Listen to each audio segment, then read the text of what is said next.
Thank you so much, everyone, for joining us today. This week we are talking about the difference between men and women, and that's still the topic that we are going to keep on talking on.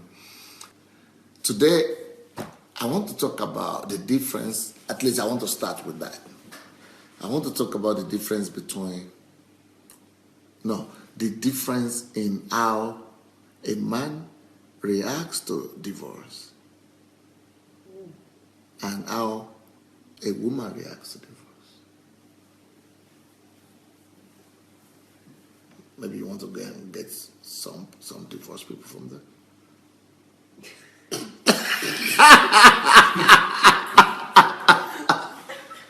If there is anybody there who is divorced, that might help. Oh, are you divorced? No. Then you will not. Yeah, you alone is not enough. Okay. It could help. Yeah, that would help. Yeah. So, yeah, I think sometimes, especially we men, don't know how detrimental divorce could be to the ladies. And even the ladies don't quite know how the men feel towards or about divorce. We might not quite understand each other in this term. So it's a question that we must address. Let's all learn from each other what is happening to the man and what is happening to the lady when they divorce or when issues of divorce come up. Even though I have some information, but it could be helpful to actually talk to people who have experienced this. They might be able to help us better. And bring that close this year. Yeah. No, that way.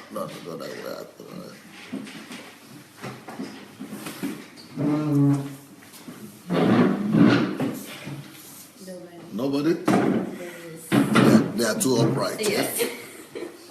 Nobody is divorced here. I thought some people are coming to sit there, so. Yeah, okay.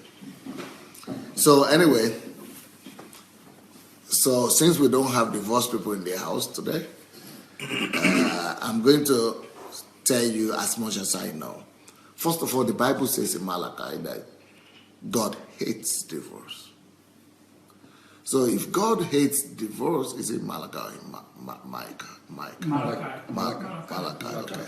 Yes, Malachi. If God hates divorce, I think we should hate it too. So anything that God dislikes, we should dislike. Anything that God hates, we have to hate. And personally, I believe that men are responsible for divorces. And men not responsible, it will not be right to say that. What I'm trying to say is that men are responsible at the end of the day. If the men are the head of the family, their decision or how they are able to build the family goes a long way to determining if the lady wants to stay or go away. And naturally, divorce is not something a lady wants to do. Every woman wants to keep her family, basically, believe me. Every woman wants to retain a home. And I don't think a woman that is well treated will live, no woman will leave a good husband. Outside, out there, in the wide west of our world, most people, even in church, believe that women are responsible for divorce. That is what I mostly hear. And the mood is like a woman is supposed to build a house or build a home. And so when a man leaves, men tend to think that, oh, she couldn't hold on to her home, or she couldn't cope, or she was not good enough.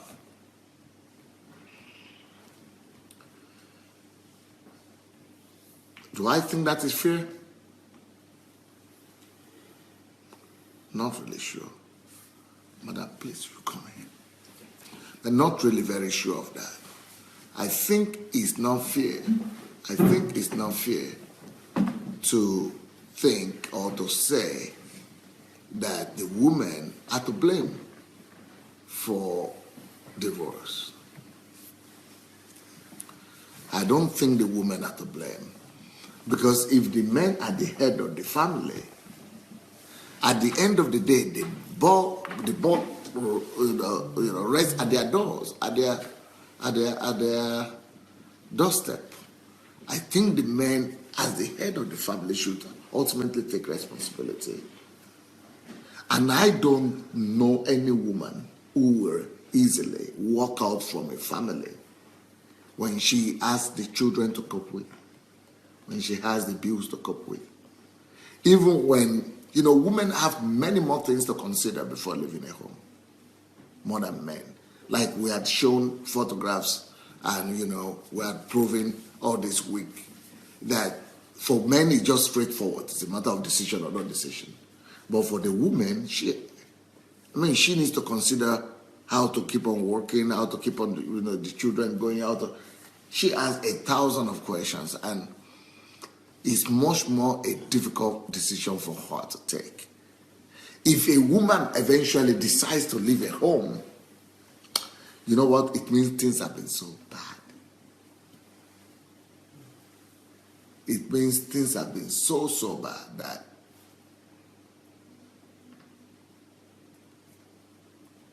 she doesn't just have any option. Normally she will leave, either some things are at stake, either her life or the life of her children or her future, or some serious things must be at stake. But men could actually leave for much more trivial reasons than the ladies. Their life doesn't have to be at stake before they leave. Men leave because they see other women. Men leave because the woman, they think they don't respect them. Men leave because, they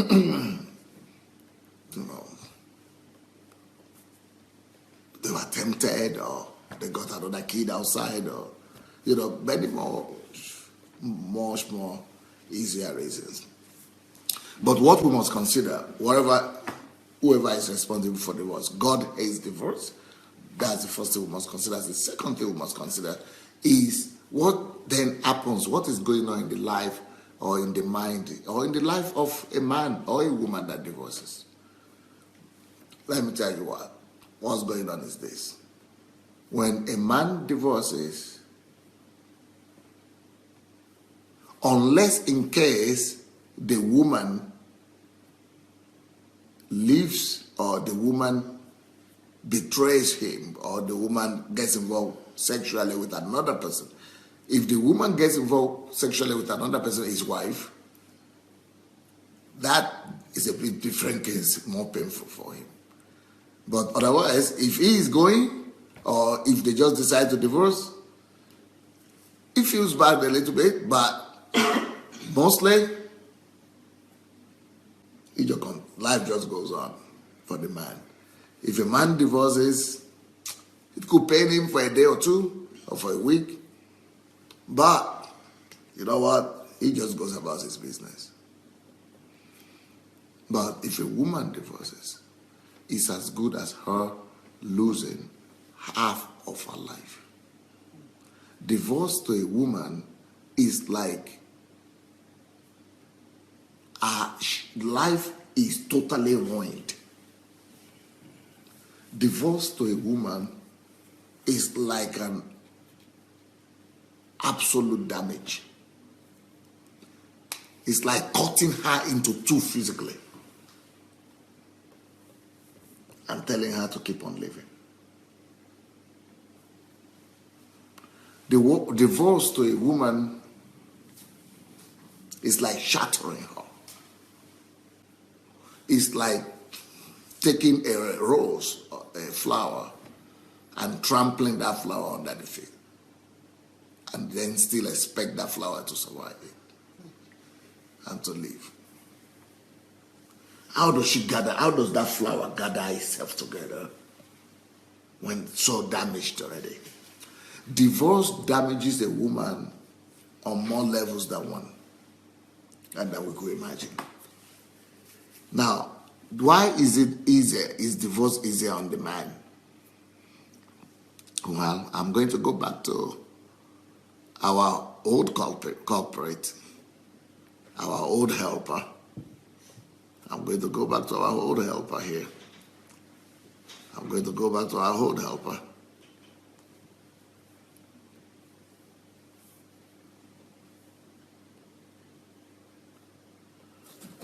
Our old secret.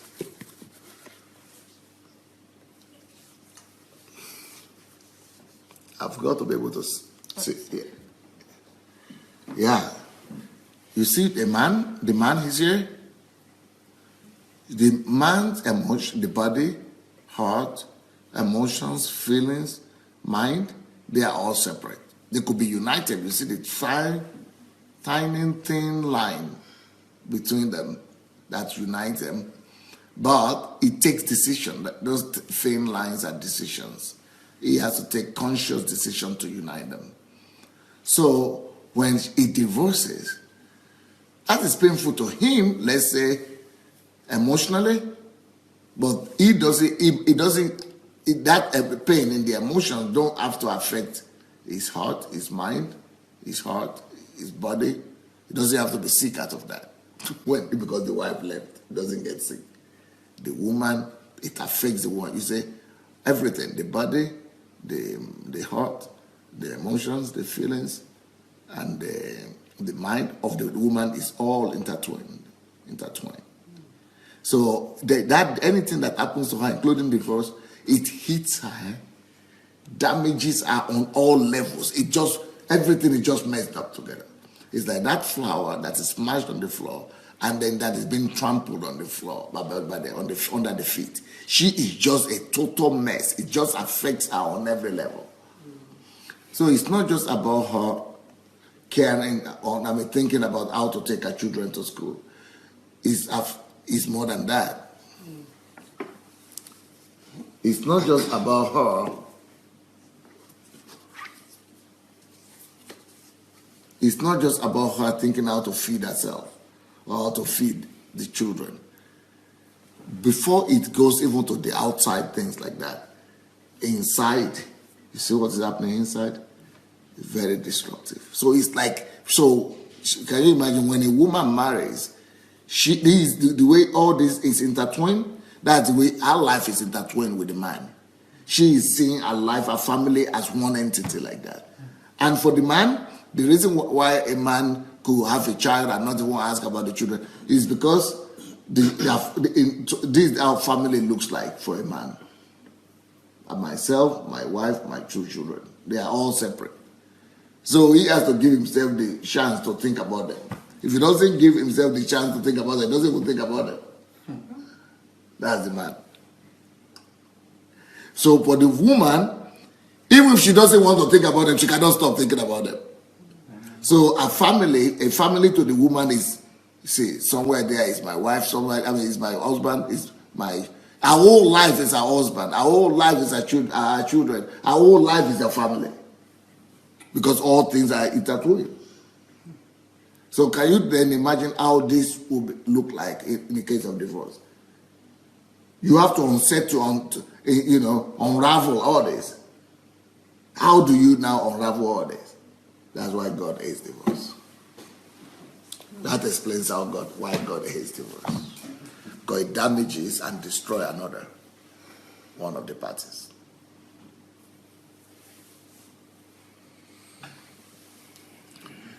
Is this something that people understand? I have some people here. Let's try to find out from this explanation I just gave about divorce. Is it something that is easily understood?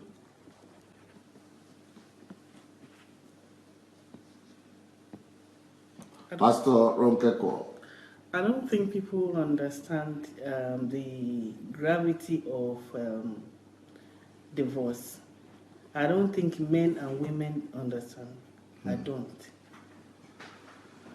Because if they do, they will try and settle the matter between the both couples. But you've never been divorced. God forbid. You don't like to be divorced? Pastor. So you don't have an experience. You don't know how it feels. I don't have the experience, but I know a few people who went through a divorce. And how destructive is that to the woman? It's very destructive. Very, very destructive. You can't think properly. They can't do things anymore. Even sometimes some women landed in psychiatric hospital. That is how terrible, how bad it is. Especially if they are really in love with their husband.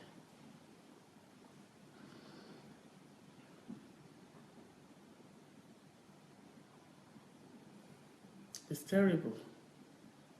I try to encourage couples, even if a married woman comes to me and say, "Oh, I'm having a problem with my husband," I always encourage them and say to them, try as much as possible to be together. I mean, try as much as possible to solve the problem that you're going through. Do your part. Do your part and let God intervene on your behalf.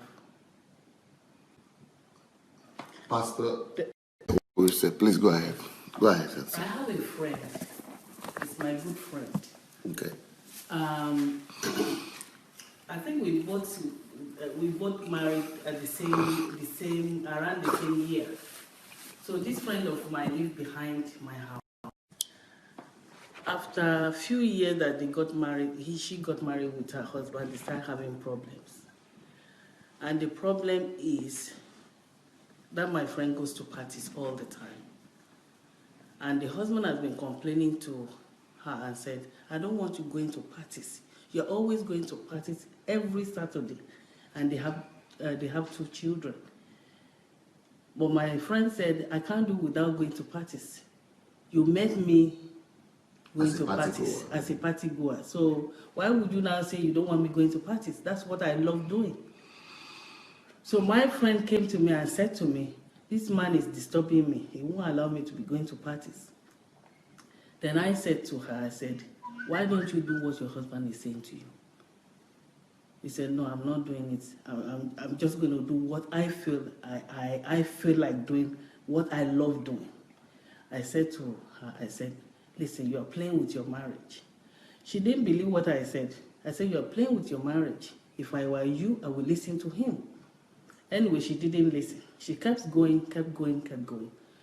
One day, she went to a party. She came back home. The man is gone. But did she suffer as a result? When she came to my house, knocking my door, and said, "Okay, I don't know what happened, but my husband, I can't find my husband." I said, "Go and look for him now." He said, "I can't find him. He's not in the house. I've called his phone. He's not picking up his phone, blah, blah, blah." I said, "Well, I just wait for him and wait till the second day and see, maybe the man will turn up." The man did not turn up.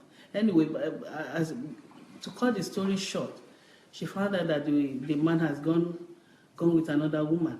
And another woman that he went with is her friend too. Makes things complicated. It often happens like that.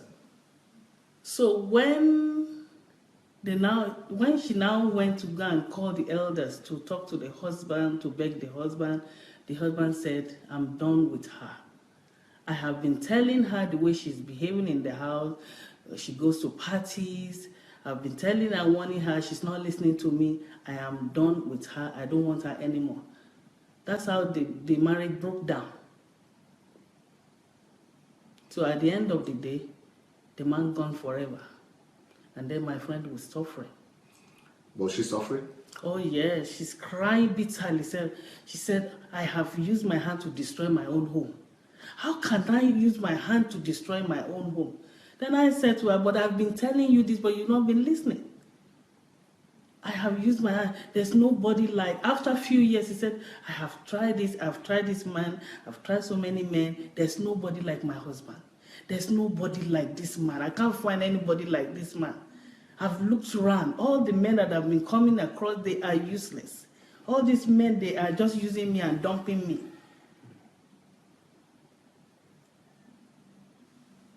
Well, I said, there's nothing I... So she's even more broken after the divorce. Oh my goodness, she's broken. She's broken into pieces. Anytime she sees me, she's always crying. She's always crying and saying to me, and the man has moved on. The man has gotten married to the lady and they're having another children. And just like that. He has forgotten about it. For with a woman, it's easier. Just he has like moved on, he's having his own family. Yeah. You might remember occasionally, but that lady, the thing with her is that she is remembering that relationship every day, even if she's in a good relationship. But the man, every day, maybe once a year, he remembers. No, maybe, if it's very emotional, maybe sensitive, maybe once a month, that he was once married. She even said she can't find him anymore. She doesn't know. She can't find his location. She can't find where the man is. He doesn't even show up at all. At all. You what? Yeah. Okay. Okay. I just felt I would make a comment. First of all, to begin from the point where you said that men must always take responsibility when a divorce happens. Okay. And what went into my mind was that I have not yet come across any woman who has complained of too much love. Oh. I mean, too much love never kills any woman. Yeah. And that's what really the women would love. So it means that in one way or the other, if anything goes wrong, somehow as men, we must still take responsibility for the consequences of our marriage. I mean, even when my sister here is sharing, it is obviously true. But again, if you really looked at it very strictly, it's like the man wanted his way, and he really was not willing to bend low for for his wife. If really he had chosen, then just for the sake of just the woman going for the parties, maybe would never have broken the marriage. There could have been so many other issues, so many other factors at play, in terms of their communication, in terms of their commitment, because once you know each other, one of the things, looking at myself and my wife, and I always thank God for, is that we were fast friends before we got married. And so sometimes I have a feeling that, you see, the foundation of friendship, that you knew each other. You came together, before you came together as a husband and wife, at least there was already friendship. You were friends. So can we maintain that friendship even in marriage?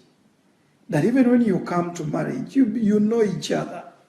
You know you are friends, irrespective of the challenges that happen. And I have discovered that when you take the marriage, when you take your partner as a friend to begin with, there is a way it brings understanding to each other.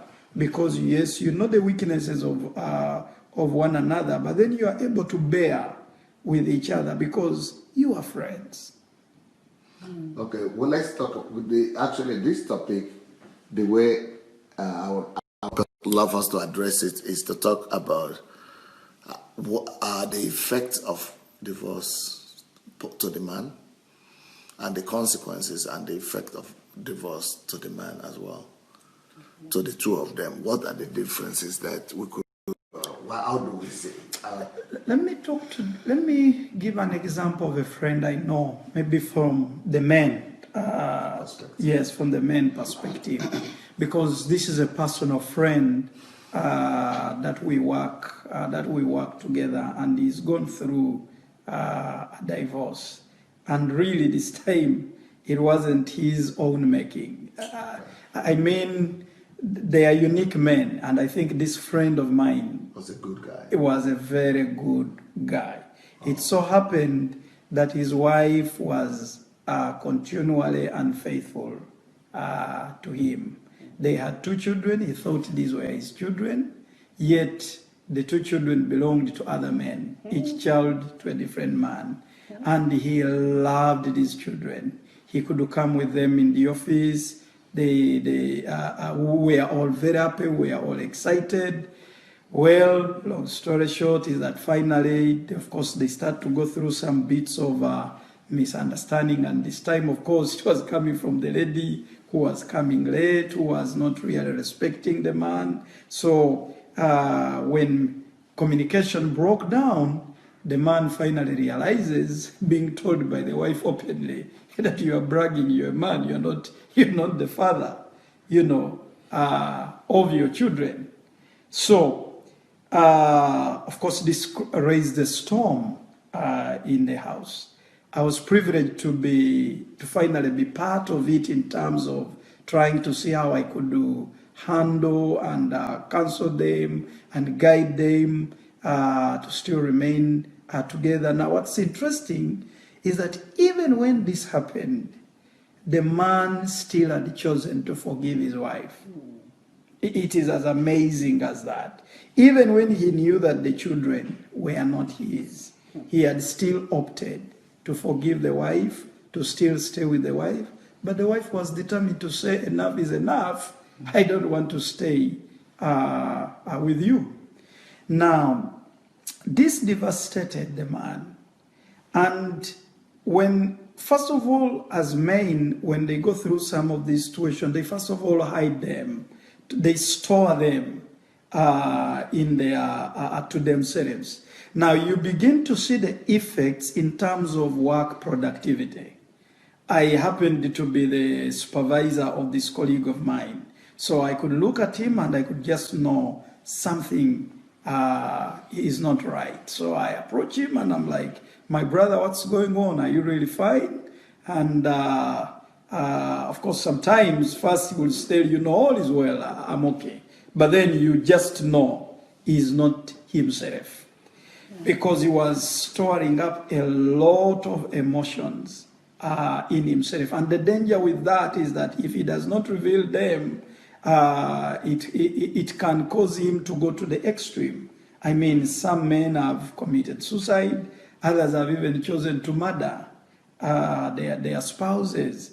As a result of that, I have a few cases I've witnessed of that kind of nature, where really the man just felt his world had come to an end, and the only way is let him terminate the life of the other person, or was still both of them terminate, they end their lives. So the productivity of my friend went down. He kind of like narrowed his world to himself. You could really see he was struggling to cope up, but then you would know something was definitely wrong, So even to men, divorce is very traumatizing, especially to men who would love their families, who would really want to remain faithful to the person that they have said yes to, So to this particular colleague, it was extremely very, devastating. But maybe to quickly also say something about the women, because I have another sister of mine who has experienced a divorce. And my only challenge here is more now to the church, because like you've already said, what the women go through is unbearable. Because I mean, this young sister of mine divorced at a very early age, caused by the man who was unfaithful, and he had taken on other women, and the lady was still willing to stay with him, but the man just woke up one day and said, I want you to get out of my house. No negotiations, that is it, get out. You know? So we did all we could. The church came in, everybody came in who was important, the best man, all of us, we failed to convince this friend. Now, the challenge is that here you have a young girl of about 30, 32 years experiencing a divorce. And the question is, does she marry again? In our situation, it has become very complicated because the scriptures that feel that if you were to marry again, it's like you are committing adultery and whatever. And so this is, to me, the scriptures even became more devastating.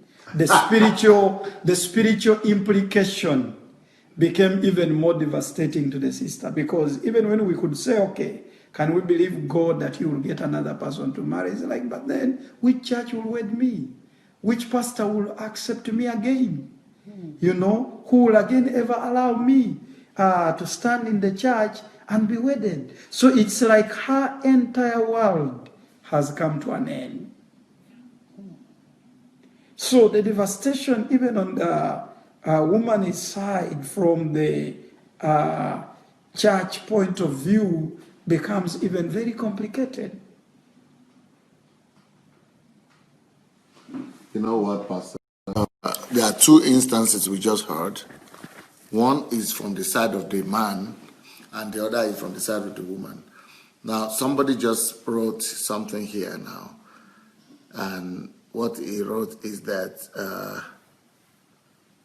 women are oftentimes women are the first to be unfaithful. That is the stereotype in our society, that women are always to blame for divorce. Yeah, so most people, there's a lot of people thinking like that. Not just men think like that now. Even there are women, or especially older women, who think that if a divorce takes place, it's because a woman cannot keep her home. And they said a wise woman builds her home. And some people will say, okay, you couldn't build your home, that's why your wife or your husband is leaving. So, and now let me tell you something about the nature of women. Even though that situation, Pastor, and that man, your friend from your office that got a divorce. So let's look at the situation. This woman has been so unfaithful to the extent that there are two children who are not even from the husband. That is the height of unfaithfulness, because she did not just sleep with other men, but she slept with the other men to the extent of getting pregnant twice. But as horrible as that sounds, I don't know the case. This might be an exceptional case, but if we are going to take the normal woman situation, you know, the way nature has built women, you know, before a woman could do that, believe you me, even if she's a prostitute, I'm telling you that I've worked with, in our church here, we work with prostitutes. You know, one time when we asked people to come to the stage who were prostitutes before, we had hundreds of them. So I've had cases of listening to prostitutes, and I know that it's not their nature. It's not the nature of women to even be promiscuous. for a woman to be married in their husband's home and house and still be going to do adultery and up to the stage of getting pregnant, you know what? That woman needs to be listened to. Yeah. I bet you. There are some underlying stories that must be heard. Yeah. Yes, we see the result of adultery. Yes, we see that the facts are there. She's been unfaithful for sure. And we can see the result. The children are not the man. So she's promiscuous. But are there some underlying stories that we must know? Was she forced into that marriage in the first place? Did she marry someone she didn't love? Was she already in love parallel with another person before she had to marry this person? And she cannot live with him. But she had been forced to live under the same something. So next point. As good as the man is, could it be that the man is kind, but not understanding our needs and not meeting those needs? You know, a woman is created in such a way that she only needs one man to meet all her needs, especially sexually. A woman doesn't have the desire for many sexual partners. In fact, sex is not even number one agenda in her life. Believe me. She needs other things like protection. So this thing that they are telling me here, that is the normal story for women. Women are the first to always be unfaithful. Believe me, that is the stereotype.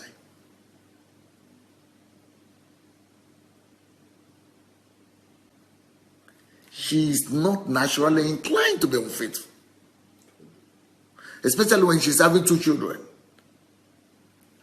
So, but if our need for protection is not there, if then coupled with our needs for companionship, if our needs for companionship is not met, if our need for romance is not there, if there is no covering, no fatherly acceptance, then you are pushing her away. Yeah. But even then, before she goes away, she's not going away for sex. So even when she goes away to another man, you know she's not going for sex. Believe me, a woman is not going away to look for sex. Even if she goes away to look for anything, she's going to look for that acceptance, that protection, that fatherly love, that care. Sex for a woman is only the resulting consequence of something that either she had been given that is much more for her important than sex, or she had to go into sex to get that loving care and protection. So a woman might be forced into adultery or relationship because she thinks that she could get in exchange for that sex the warmth, the covering, the love that she needs for. So for a woman now to have a man inside her house and be going outside somewhere to look for that, I would have liked to listen to the 2 sides of the stories. So this thing that is being written here, that's normal for the ladies. Women, I just propose because I just feel this is one thing we need to correct, not just in the body of Christ, but even in our world. This idea that women are all ashawo, I don't believe that. or women are all prostitutes or harlots, or they are naturally inclined to be harlots or prostitutes. If you study the nature of women, you will discover that they are not. Believe me. So What you says, ma, as a woman? I'm a woman, and as a woman, I'll talk on behalf of other women. Okay.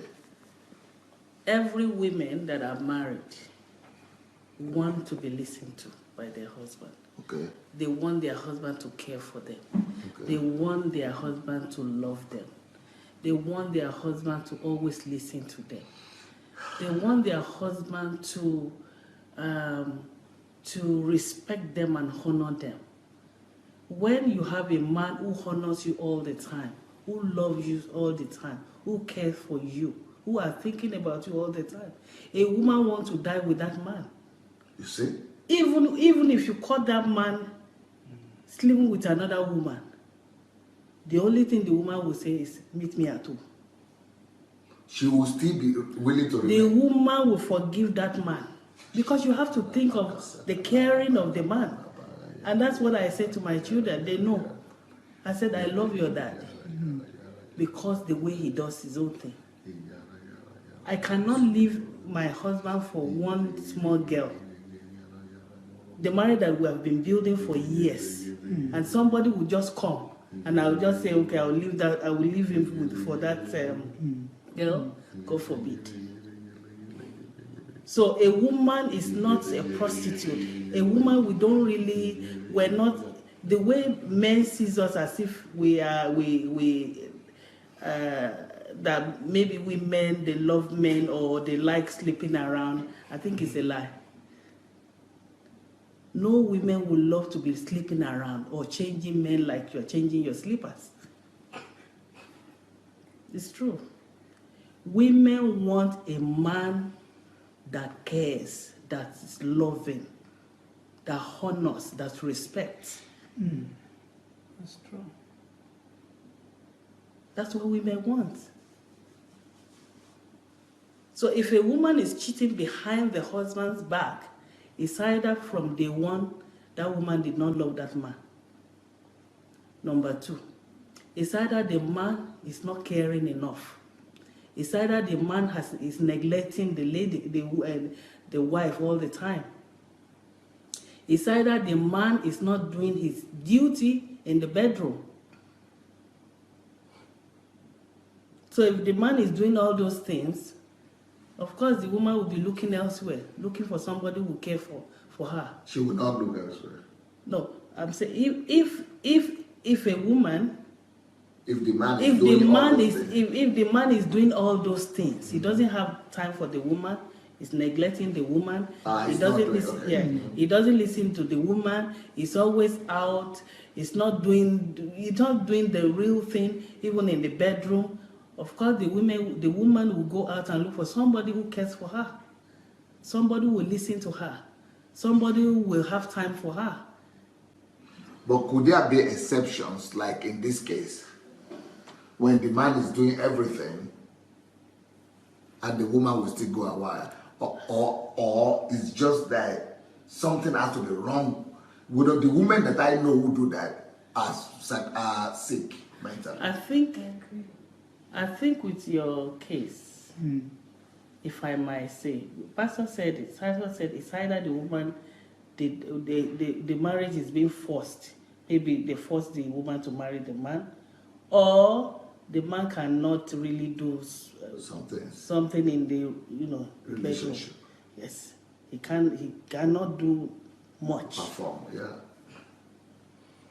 You said, well, you wanted to say something about that. I actually, obviously, I'm too young. I don't know about marriage, divorce, but I love to listen to people who've been through things. Okay. And I actually only know stories of where the woman has left the marriage or the woman has broken the marriage.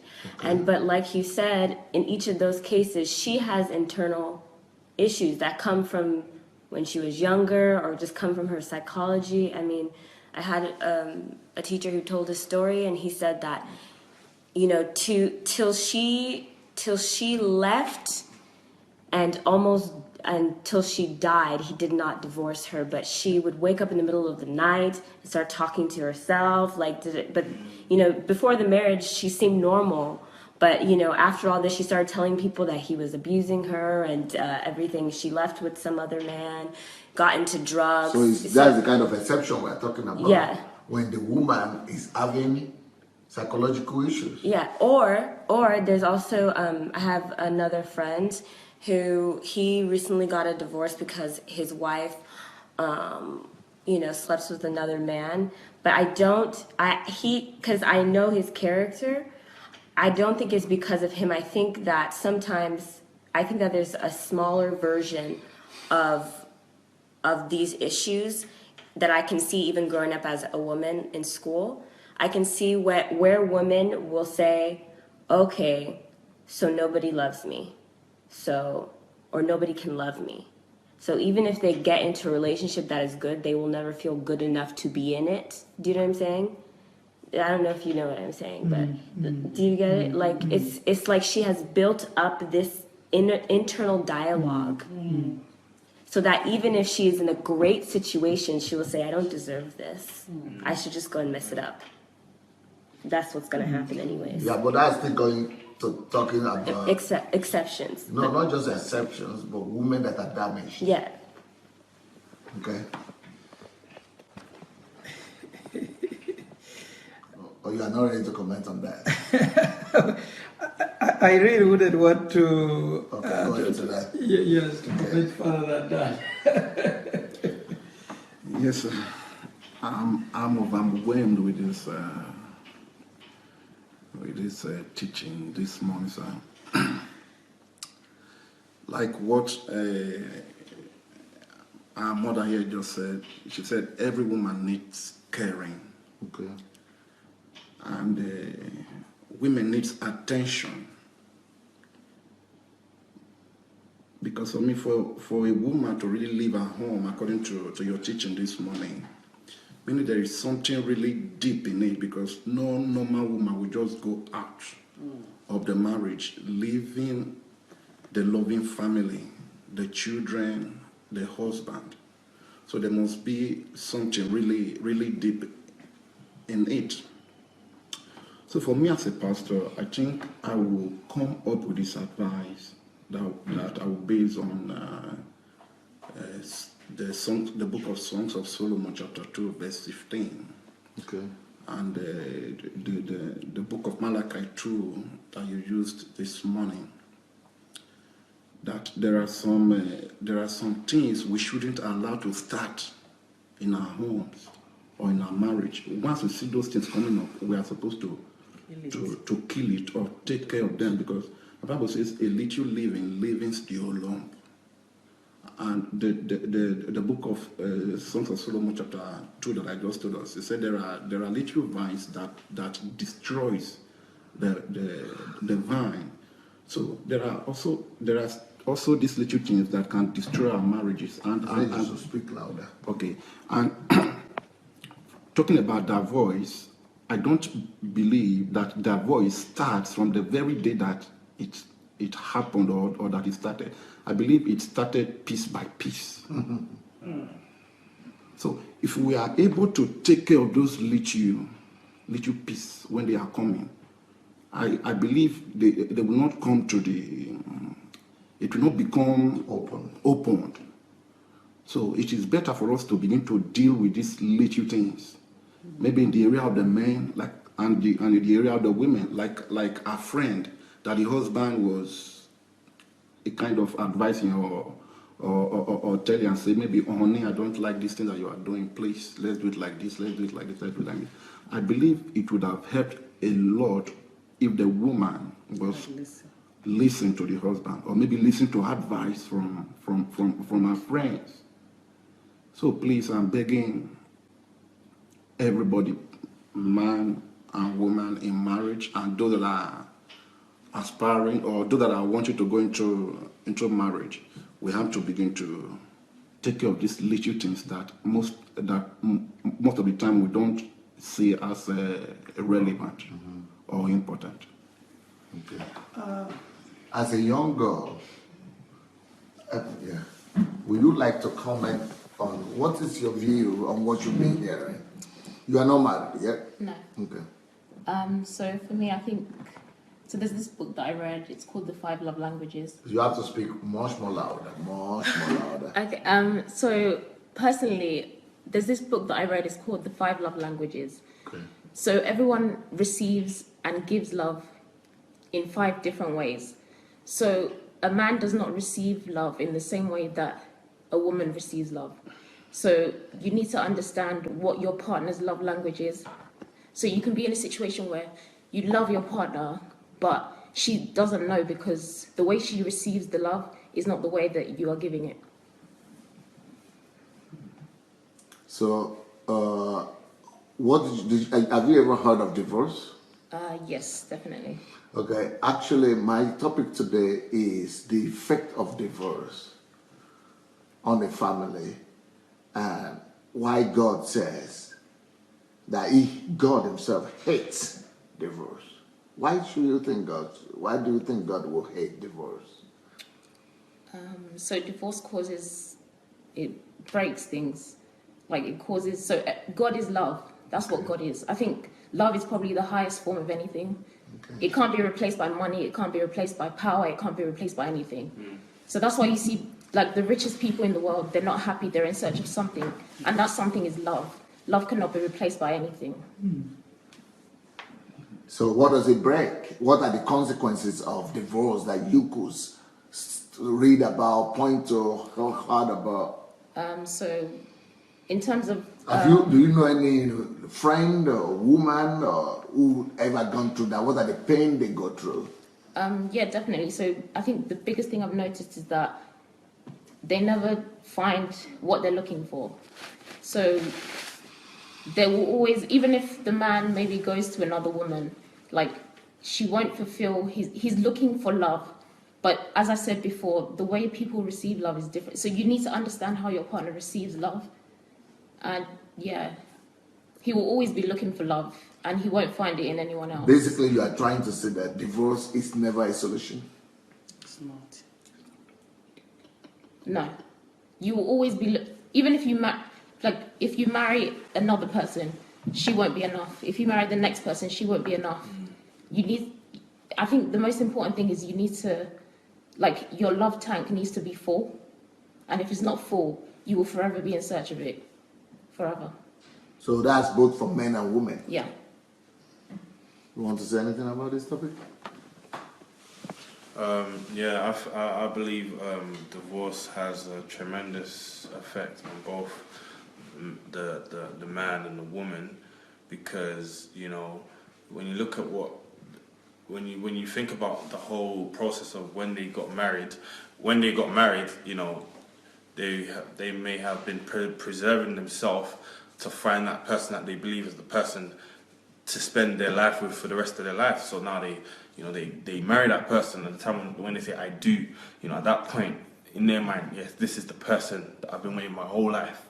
And, you know, for you to have that experience, and then a few years down the line, a few years down the line, you know, something happens that concludes in divorcing, all the emotions, all the feelings, all the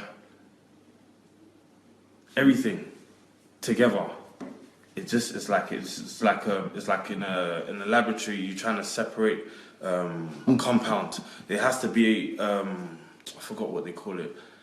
There has to be like some kind of explosion, some kind of, you know, and that's exactly what happens when you divorce. It's like boom, and there is the effect on the emotional effect, damage that it leaves. Is like, you know, if we do an experiment here and we're not covered and everything, we'll get you know, some of the explosions, the damage, you know, will go on our skin, everything, and we'll feel the pain and everything. So essentially, it's the same kind of way for when a divorce happens, you know, but this time it's internal. You know, the husband, the man, he will have his own type of pain that he's feeling, and the woman as well. And these are the things that will generally stick in a person's mind forever. Are you from a full family? Yeah, I am. Actually, you know what? There was a point that I told my mum, I said, I don't know if I'm gonna get married. I think I'm just gonna have kids. I don't think I'm gonna get married. And I said that for a long time. My mom kept on, she was just persuading me. But if not because of my mom being an example to me, right now I will still be on that. I don't want to get married, because I've seen how men, how they're just destroyed. You can just tell that they're destroyed because their family's destroyed. They can't see their children. It's just. Actually, I've got a friend right now, my classmate. He every time on Facebook, he's always talking about he wants to see his son, his daughter. He wants to see his daughter, but he's well, it's not his wife though. But he can't. She's always preventing him, and he's always, every time he's writing on Facebook, and I feel sad for him, and I always wonder, I understand his pain and stuff.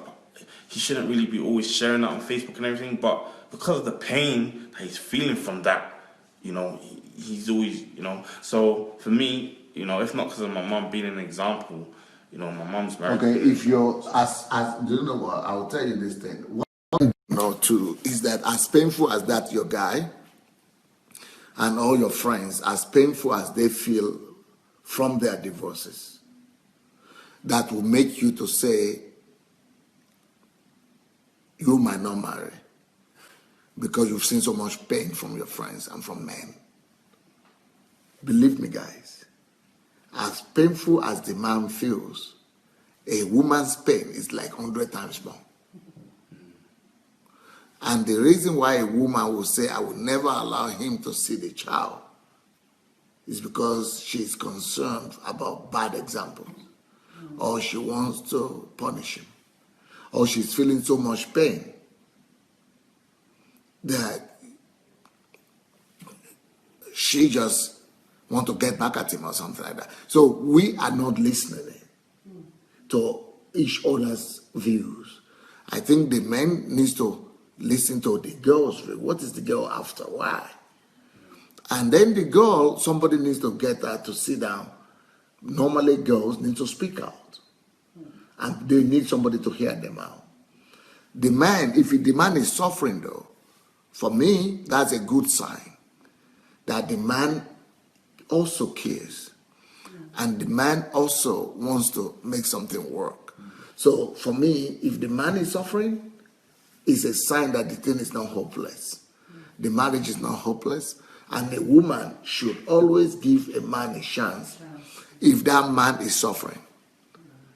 Because normally men can just walk. But if he's not just going away, but he's suffering, a woman should never allow a man that is suffering to go. If a man is regretting, even if he's the one who left, but he's still regretting, it means things could still be repaired. But for you to have that you thought of not even marrying, that is serious. That is very strong.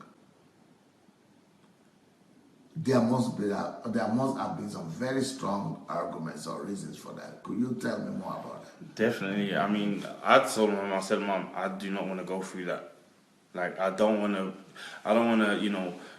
do all the things that I'm doing, trying to, fulfill my destiny, achieve all these different things, and then I get married, and then somehow takes you back. Yeah, I don't want to go through that. Okay. And as much as they say, okay, yeah, women do have emotions, we men have emotions too. We do. It's just the truth. Maybe, generally you guys like to hide it and be like, but we do. And I just don't want to, I don't want to go through that. And I'm just, when I'm supposed to be, going about my business and doing the things I should be doing, I can't focus. My mind's all over the place. I can't eat. I can't just live my life the way I want to live my life because, I'm going through this situation and I don't want to go through that. But what I want to do is this: as long as you are feeling that you are not ready to engage, you are still very busy with your business and with your vision, with your life vision, I personally am one of the persons that will support you in that. A man should never marry until he feels that he is so needy and he is so much, his whole being is demanding for a companion. A man should not marry because that is the desire and the expectation of the culture. A man should not marry until he feels that his job, his work, his profession is not enough. You must feel that you are not getting satisfied and fulfilled just from the job and professional thing you are doing alone, that you need somebody beside you. Only at that point should you even consider marriage. If you feel that you are too busy anyway and you are so engaged in the business, please don't go to marriage. Please don't. Because if you go into marriage while you are still very busy in your calling and business and work, and you feel that you are all everywhere already, you are already so busy in that business, and now you have to consider having a woman alongside, you will make that woman desperate and unhappy. So, unlike even though I like what your mom is saying, and I support her in the sense that you shouldn't throw away altogether the idea of marriage, but I still want to tell you that keep to yourself until you are already so desperate and you are feeling, I can't do without a woman anymore. That is the point you should consider. If you don't feel that you are free enough and that you are desperate enough, and if you don't feel that you have finished your work and your work, if you are feeling that your work is still taking so much of your life, you don't want to go into a marriage, because a marriage is going to take from you demand from you much more than you could imagine. A marriage is going to demand from you more commitment, more time, more dedication than you could even ever imagine. It's going to take you away from everything that matters to you. So you must be ready to sacrifice some of your time that you devote for that business, or some of your time that you devote to other things, unless you are ready to sacrifice it for the marriage, for the benefit of marriage. You shouldn't go into that marriage. That's what I would say. But the thing that I don't understand is this: how did you plan to ever have children if you are not going to be married? That's what I heard. Well,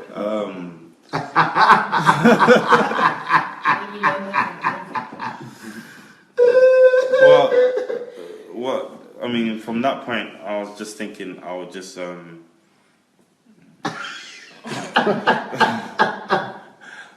you know, I'll have a girlfriend and we'll just have babies. Maybe I can help him out. That's what I thought. But getting married, I didn't. Okay, if you were planning to have a girlfriend, then have children with a girl, who will the children be with? Who will take care of the child? It's better not to have touched a girl than get her pregnant. In Nigeria now, I started hearing, I never heard this language before I left Nigeria. But now I started hearing language like baby mothers. Or mama, or baby, what's that? Baby mama? Baby mama. Yeah, baby mama. Yeah, is that what they call it? Yeah, baby mama. Baby mama. I never heard that before. So you are thinking about baby mama. But, and I hear about the stars and popular people, Nollywood people talking about baby mama. I was thinking, what's a baby mama? You know, this is another development that I'm hearing right now. These are another things I hear. So I even hear that people have baby mamas, many of them, having one child here, one child here, one child here. But you are destroying the life of that girl. You know what it means to be raising a baby? Even with a husband that is present, it's still not easy. Even if you have a husband inside your house, as a woman, you have a husband who is a helper, it's still a rough life raising a baby. Now to make you a baby mama, and then the man just disappears, you are left alone with the apartment. Then with the pregnant and your apartment by yourself, with pregnancy. Or worse still, with the baby born and no man around, just you and your baby and your apartment and your furniture. There is nothing as evil as that, my dear. That is even more an evil than to be married and live a bad life. But to intentionally make a woman baby mama is catastrophic. Now I understand what your mom was talking about. Because she's a woman. She's a woman and she's thinking about that woman's pain. And she's thinking about that girl that is somebody else's daughter. But your mother is thinking that woman that you want, that will be having children for you, is somebody else's daughter. Is somebody else's daughter. And even it will affect the children. I tell you the reason Okay, why. your mom is here. I tell you the reason why he came to that conclusion. Okay. There's somebody that we hold high esteem, somebody that everybody looks up to. Okay. That went through divorce. A man or a woman? A man. Okay. That went through this divorce. We hold him so high esteem. We believe in him and Respected him. we respect both couples. So it happens to them. So when it happens to them, that's when he came to that conclusion. He said, Mom, but these are the people we're looking up to. Like a pastor, for example. Something like that. These are the people that we respect. These are the people we're looking for. How can they go through that? If this happens to this kind of people, then we have no pastor. Then we have no hope. Then I said to him, you can't be thinking like that. I said, myself and your dad are your role model. You forget about them. You see me every day. You see your father. I said, look at the way myself and your dad does. I said, I said, don't look at anybody as don't put your trust in people. Don't look at people. You don't live with them. You don't know what they're going through. You don't know the reason why they concluded in divorce. I said, but you see me, you see your father every day. I said, so your parents supposed to be your role model. But that so also goes, like that is also talking about how devastating divorce is. Even though it didn't happen in his family, but it happened in the life of somebody that he holds in high esteem. Mm-hmm. So divorce anywhere could be devastating, even to other people who are not members of that family. So it really affected him when he heard that those couples divorced. It really affected him so much. So much that he said to me, Mom, I'm not sure if I'm going to marry. I don't know I'm going to. But the concept of baby mama or whatever, mama baby. Then I now asked him, I said, so how are you going to have children? I said, maybe I'll just have girlfriend. I said, that's fornication. I said, how can you have a girlfriend, impregnated them? Then what's going to happen to the children? You're not even thinking, you're just talking. I said, you're not thinking, you're just talking. What's going to happen to the children? So that means you'll be living, or you might be living together, or maybe you're living in a separate home. I said, no, you need to do things properly. The proper way is when you are ready to get married, you get married. We pray that God will give you the right woman, and then you build your home with the principle of the principle of the Word of God. But I want us to appreciate what he said, though, because I appreciate his sincerity. I want us to appreciate what he said, and such men like Kevin, I think that we have to really honor him because of his truth nature. The fact that he said it out, I will tell you what, other people, other men, they will not even pronounce it. They will not even let you know what they are thinking. But they are having that plan in their mind.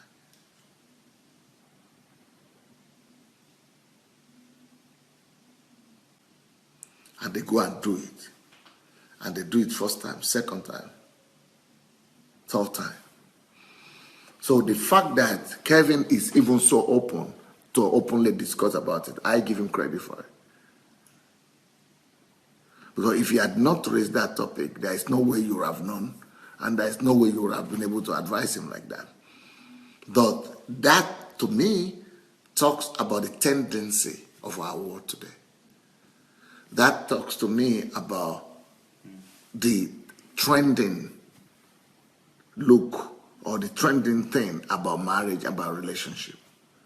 And that trend needs to be curbed one way or the other. We need to find a way to curb and put an end or discourage or do something about that new trend that is going on among our young people. As a young girl, what are you thinking hearing this? Actually, I was going to bring it up earlier that, this topic of divorce. You know, there are some women who are thinking like that too. Yeah.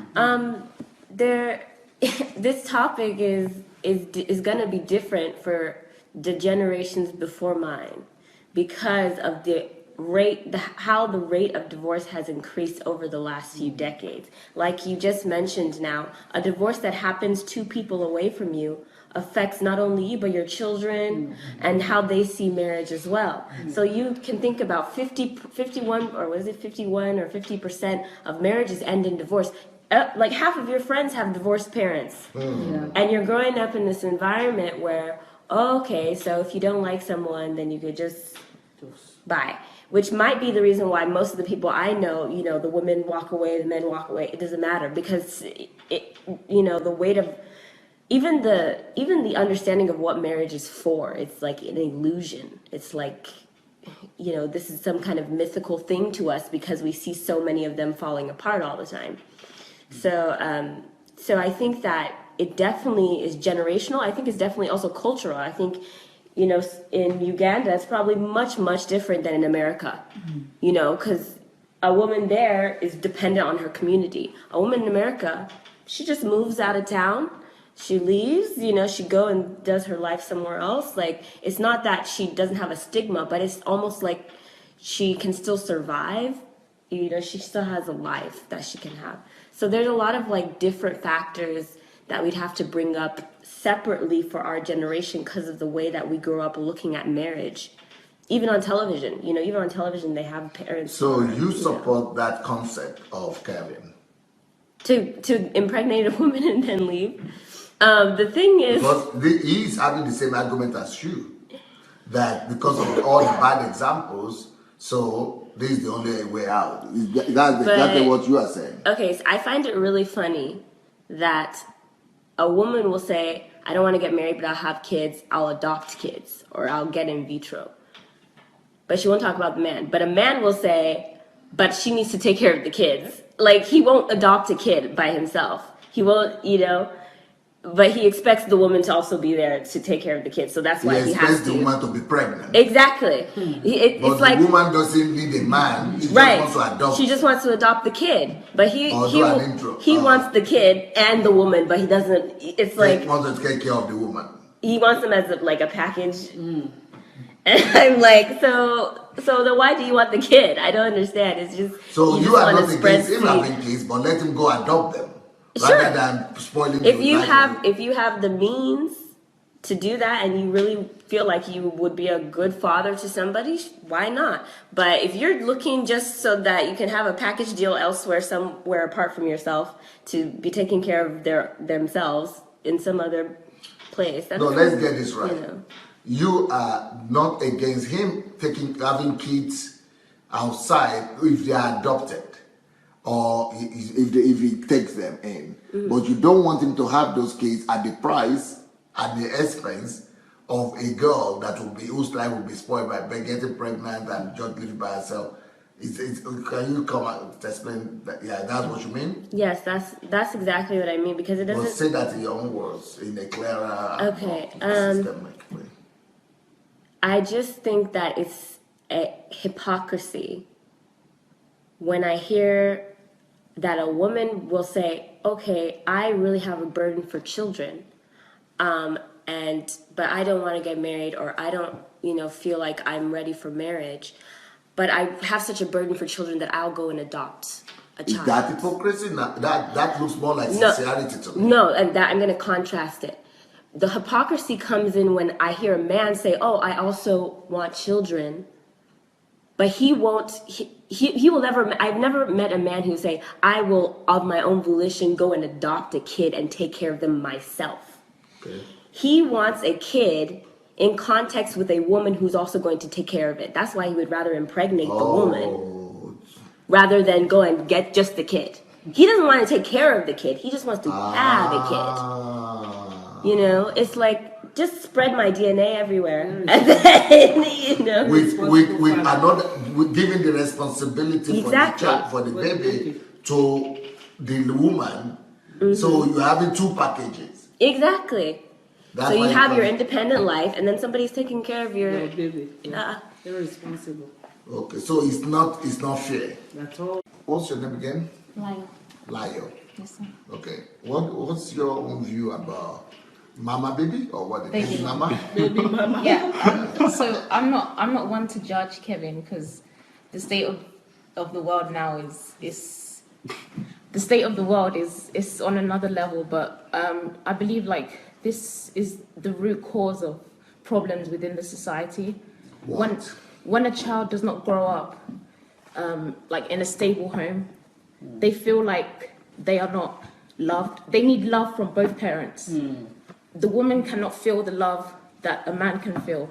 A child needs both parents, whatever the case. So when a child has not grown up in a stable home, or when the guy is living elsewhere, they're like, does my dad not love me? And then that's the beginning stages of greater problems. Why? You know what you are as a girl. Yeah. Would you like to be a baby mama? I want him and a man to hear how that sounds to a lady. A baby mama. Personally, I would rather be alone than unhappy. Being a baby mama would make me more unhappy than being single. It will make you not just unhappy, to make you absolutely frustrated, desperate on a daily basis. And I would never want to bring another human being into this world, Okay. automatically knowing that they will be broken from the day they're born. That is selfish. That is good. Never. That is good. That's a good way of looking at it. So you are considering the interest of the baby. Definitely. What about you? Me, like, obviously, as Caroline said, the state of women today is different. So I'm very independent. I have my job. I have, I'm building, thanks to the HMT, towards a better life. Yeah. But as I said in the beginning, I think love is the highest form of anything. So no matter how much money I have, no matter how much power I have, like, it all, at the end of the day, love is the highest height of everything. I'm building a business, I'm building my life, because I want to be able to, because love is the end game for me. And for me to have the highest form of love, I need to be able to provide for my child to, so yeah, everything it ends in love, basically, for me anyway. So you don't want to do anything if it's not going to be an expression of love. Definitely. So if you're going to marry, you want to marry out of love. Exactly. So you are working hard on yourself, getting profession, building a business, so that you'll be able to express love both to your husband and to your children. Exactly. So I want to be the best form of who I'm meant to be. So, because I believe that that's only when I can love someone wholly. When I'm the best, when I've built myself to the state where I'm the best of me. Yeah. Very good. And so, have you met men thinking like Kevin, thinking like, say... To be honest, like, in London, I'm not even going to lie to you, like, I work in the corporate world, so I know exactly what I'm saying. Like, I would say definitely more than 50% of guys these days think like that, because the situation is just so bad. Like, I can't. So he's not alone. I don't think you understand. He's the majority. Like, it's terrible. Yeah. So he's just saying what is out there. Exactly. That's what is happening. Can you imagine if you are together? But what do ladies know about this? Yeah, ladies are aware fully, but I think people's perception of love has been distorted from, it's all once again from the childhood. So everything has been distorted from the day. No, because I don't understand. How can ladies be aware of that and not run for their lives? They don't know what real love is. So from when they were young, they were meant to be in a stable home, a stable environment, to know exactly what love is, but they don't even know what it is. So No, I'm just thinking, if a lady knows that she wants to be used to produce a baby, and it will become a burden and a headache, the normal thing is to run for your life. It's down to self-worth as well. Like everything ends and 100%. Begins with love. You don't know. You've never been loved properly. You don't know your self-worth. It's not possible for you to even it's not possible. I don't know how to explain it, but it's not possible for you to even be able to know and distinguish what real love is and what it isn't. So you're just gonna settle for anything. Okay. Can I bring in a younger perspective? Okay. You know, hearing what Layo and Kevin, Caroline, you're saying, it is really intriguing me because I'm coming from a different cultural perspective. So even when I'm hearing you people share this, it's a bit of a surprise and a shock, but yet I know it's definitely true. Now, in Uganda, in our case, the situation is the other way around. Other way around? Yes. What we are observing is that we are what we call the corporate ladies. The ladies who have their jobs, they have their cars, they have their money, they are doing well. The trend that we seem to be observing is that many of these ladies really, I wouldn't say many, but some of them are not so much interested in being married, but they're interested in having children. So their interest is, all I need from a man is a kid or two, but I don't want him to stay with me. I don't want him to be in my, I want to have my space. I want to have my space. So we are having a situation where we are seeing, you find a lady who is very well off, she has a kid, but she's not married. That's the kind of situation that we seem to be observing. Now, the London or the UK scenario of the men, I mean, is very surprising. It is very surprising to me. Well, I also know.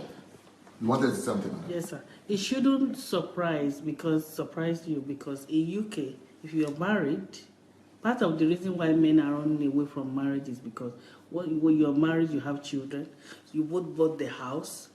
At the end of the day, they might take Who will buy the house? Say if the husband, maybe both husband and wife bought the house, or maybe the husband bought the house.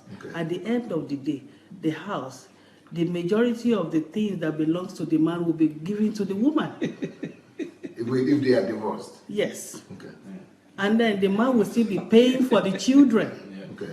It's like they will wreck the life of the man entirely. That's what I'm saying. That's part of the reason why he was talking. Explain that. And the other thing is, majority of his friends. I like that.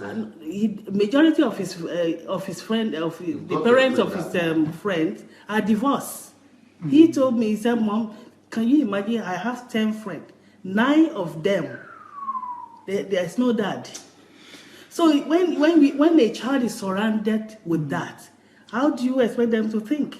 So the only thing I consoled him with his brother, consoled him. I said, "Look, just look at myself and your father. Don't look at these people." And that's the question I wanted to ask maybe you, Pastor, because in this discussion of divorce, we are mainly focusing on the impact.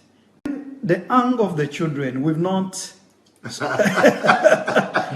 so much talked about it. But in reality, when you are talking about the divorce, there are 3 parties that need to be looked at here. The children, of course, the husband and the wife. Unless if the divorce is taking place when the children had not yet come. But in a situation where the children have come, then the impact of the divorce is even catastrophic. It is even worse. The implications are far-reaching when you bring in the children. In my country, we are now observing a trend of a lawless generation of children that is being raised up and who are now becoming a social menace. And by and large, part of the Is that challenge, credited to divorce? part of it is because of divorce. I haven't read the studies and the research that have been done, but I think it could be interesting to relate divorce to now the increase in some of the social challenges that are happening. Okay, Kevin, you were saying, when Mom was saying some of the points, you said, yes, she got it, she nailed it. That was the same. Tell me about that. Yeah, because in London, I mean, well, yeah, generally in London, in the UK, when, and probably in America, but I'm not too sure about America, when a man and a woman gets divorced, basically, he loses everything. He loses everything that he's built, everything, plus the children and the woman. So basically, I don't want to go through What that. do you mean? His money? Does he lose his profession? Well, he doesn't lose his profession, but all maybe some of the assets that he owns and stuff, basically, is given to the woman, and that's it. And so he has to deal with the emotions. He has to deal with building all that again. And that's why I didn't want to go. So maybe those men, those your men friend are suffering, not necessarily because of the child, and not necessarily because of the divorce. Maybe they are actually regretting and suffering because they have to be paying the child, what they call it, child support. Yeah. They have to be paying child support to the child because he's working and the money is being taken from him, and because half of his income or half of his his belonging has been taken and given to the woman. Maybe that is why the men are suffering as a result of divorce. Maybe not because they lost the relationship, not because of the love for the lady, and maybe not even because of the love for the child. Maybe just because his life is messed up. But I will tell you, Kevin, at the end of the day, if you want to know my opinion, I think the governments of those countries that demand that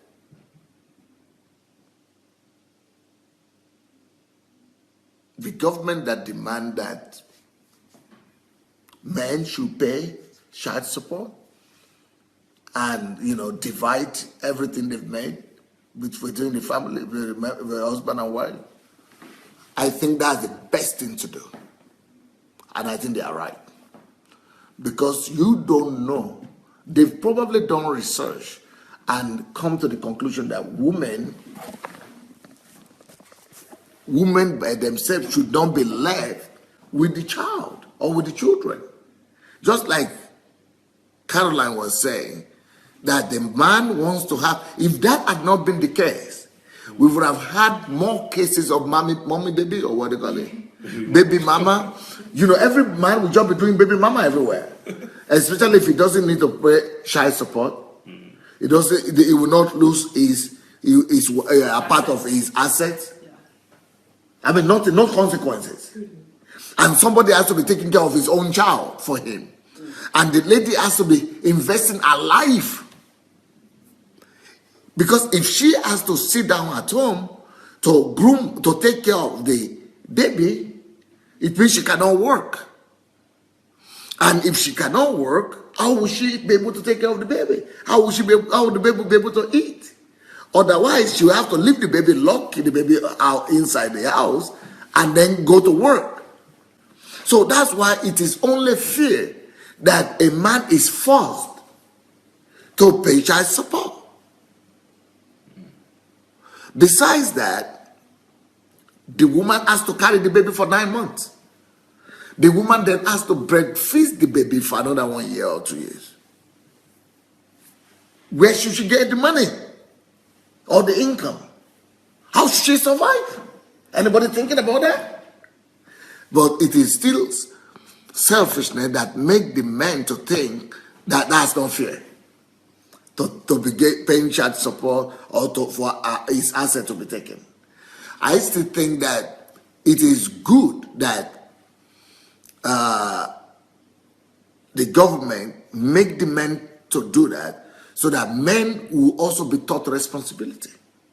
So that they will also think twice and say, okay, if I am going to a relationship, let me think twice. I must be committed to marriage, and I must be committed to this relationship.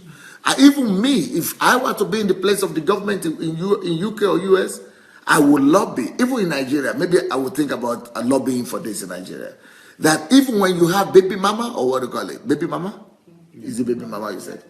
If you have baby mama or mama baby, or mama, is it baby mama? Yeah, if you have the baby mama thing, if you go and impregnate a girl, I will also insist that a law should be passed that anybody who impregnates that lady should pay child support as well. That's good.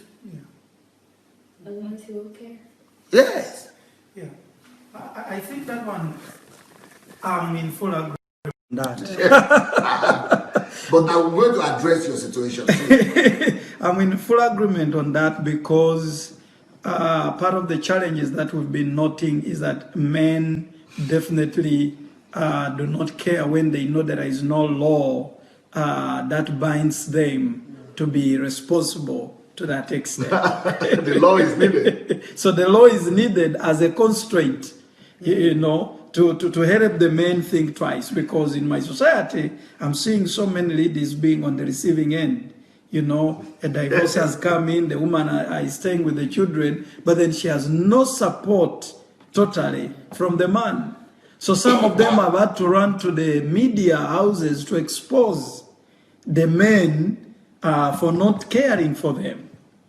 See? Okay, then let's now face about the issue that was raised by Pastor James, Dr. James.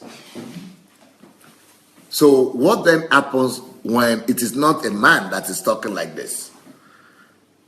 So it is not a man that is saying, I want a baby mama, but a girl that is saying, I want a baby papa. That's what he said. Absolutely, yes. Yes. So what he said is that a corporate lady, a successful woman who has her money, so she doesn't need the man's money. She has a job, and she probably has enough resources to take care of the baby and herself while still being pregnant, but she cannot be pregnant by herself. So she needs a man. Well, my answer will surprise you guys. My response is going to surprise you. I would rather support that. I think that is fairer. Yes. For the woman. For everybody. Yes. I think that is much more fairer than the other way around. I think if anything is supposed to be accepted in the society, it should be the baby papa rather than the baby mama. Because in the case of the baby mama, he goes to impregnate her. She is not the one who wants to be impregnated. He goes to impregnate her and disappears and leaves her with herself, her pregnancy, then later the baby, and then she has to fence for herself and for that baby somehow. But in the case when it is the lady that wants to get pregnant by herself but just needs a man, she is already aware of what she's going into. And she is already willing to take responsibility for that child. Like Lio said, to love the child by herself, to provide for the child by herself, to carry the child by herself, and she doesn't need anything from the man. I think that is much more sincere. But because of Christianity and because of the Word of God, I think the only thing that is bad in this scenario is that it is a sin for the lady to get the man to come and sleep with her. So that will amount to adultery or fornication. And that could amount to a baby that is being born out of wedlock, which is not supporting the biblical idea of marriage. And it doesn't, it's breaking down the fundamentals of marriage, which is a sin. But if the woman will be responsible enough to say, okay, I don't want to sin, and I as a pastor here in Europe, I will tell you what, I've had situations like that in my own church here, whereby a woman, she's a millionaire.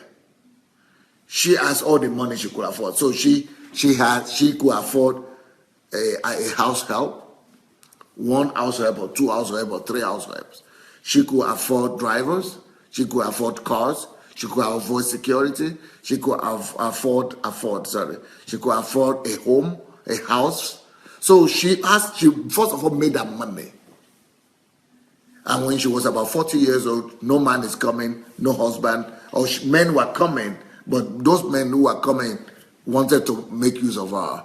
And first of all, they were afraid of her because she was so powerful and strong. And secondly, they wanted to marry her, but so that she would take care of them. And she is not stupid. She doesn't want to take care of any man just because somebody has to sleep with her.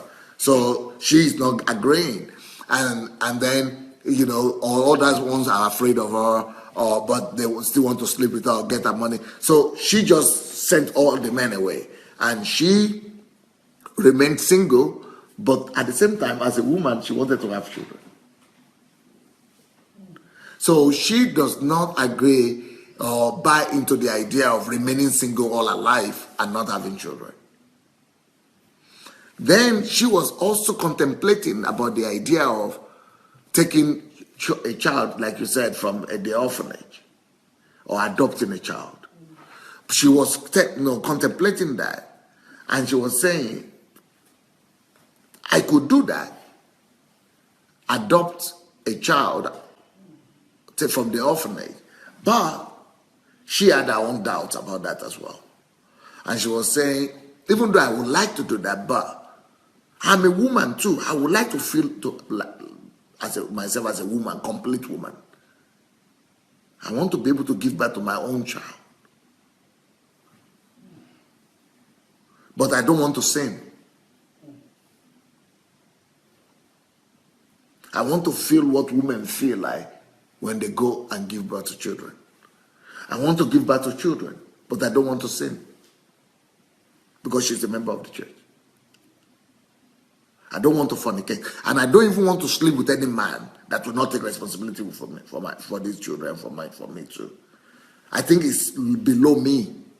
I don't just want to sleep with a man that is not serious or that is not responsible, that will not prove and show that he deserves to sleep with me even and take responsibility for me. I think it's below. But she also had the fear that going to take children from some home, she doesn't know who the man is, the father of that child. She doesn't know the biography, their story. She said, I believe in myself, my own gene. I know who I am. I would like to have my gene. But I don't know the woman gene. I don't know the man gene. Just to say, I have a baby, I take children without knowing, she was not comfortable with that. So she said, I believe in my own gene. I would have liked to take care of those children like my children, but no man. So what you are saying about the corporate women in Uganda, I am on their side. And let's see the way, so this lady came to me, and when she came to me, I couldn't see from her side, from her point of view. As a pastor, we have to admit that even though you people are looking at me now as a very progressive person, and I think I'm a progressive person, I didn't know I was, but I would not term myself as conservative even before. But what I did, I thought was right. But now, I'm not so sure about my decision anymore. And my decision was to tell her that you can't do it. There's no way you, as a single lady, could have children or could have a child in my church without being pregnant. I mean, without being married.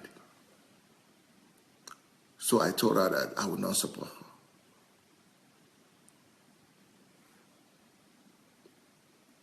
I'm thinking about that now, a little bit ashamed and embarrassed because I was dogmatic. I was being dogmatic. Because my school of thought at that time was the Word of God, the Word of God, the Word of God. You think I was more concerned about the book, I mean the letter of the Word than the spirit of the Word. And I didn't consider the fact that God always puts the man, the interest of the man, the interest of the individual, love for man, above just the letter.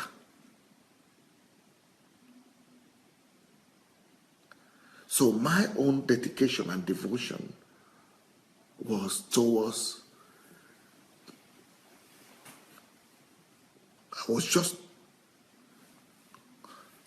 this is the way I've been taught, the Word of God, that's it.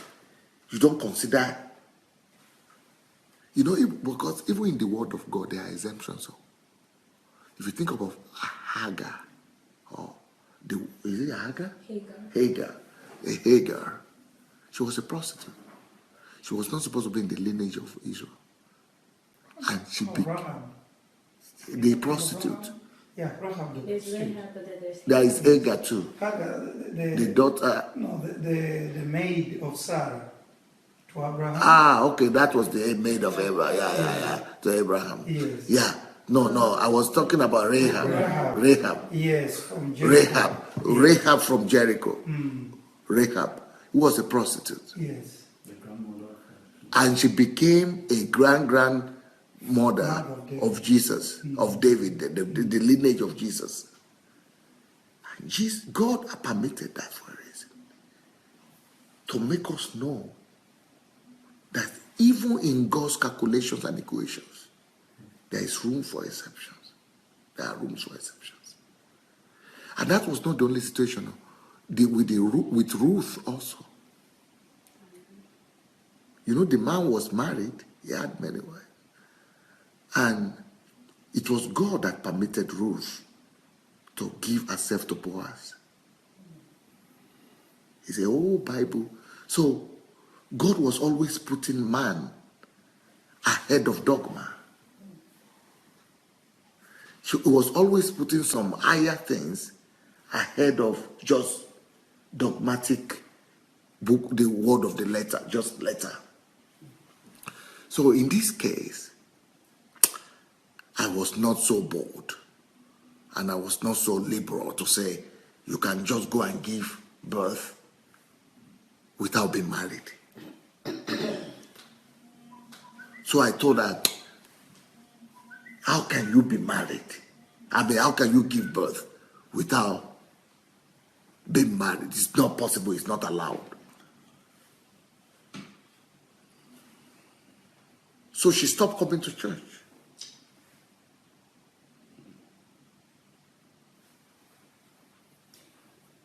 For some time.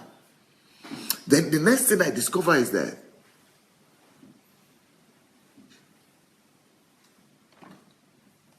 she was pregnant. So she came to me because she was having some challenges with her pregnancy. So she came to me to pray for her. That was when we reconnected. God just did that. Through those challenges she was having during pregnancy, that we should talk. And that is when I began to realize that as as wonderful as the Bible is, the scripture is, sometimes we don't consider the spirit of the Bible. The spirit behind, the spirit of God, the spirit, the motivation of God, the mind of God, the feelings of God, God is not just spirit only. I mean, it's not just word only. It's not just, but there's the spirit of the word. Because when I began to talk to her, I said, so how did you become pregnant? But you are the one who told me you don't like a man to come and sleep with you and impregnate you because they don't deserve it. So where is the pregnancy coming from? I see the pregnancy now. So you went to eventually sleep with a man. She said, no, she didn't sleep with anybody. How is that you didn't sleep with anybody? She said, but you are seeing pregnancy now. Lord, baby.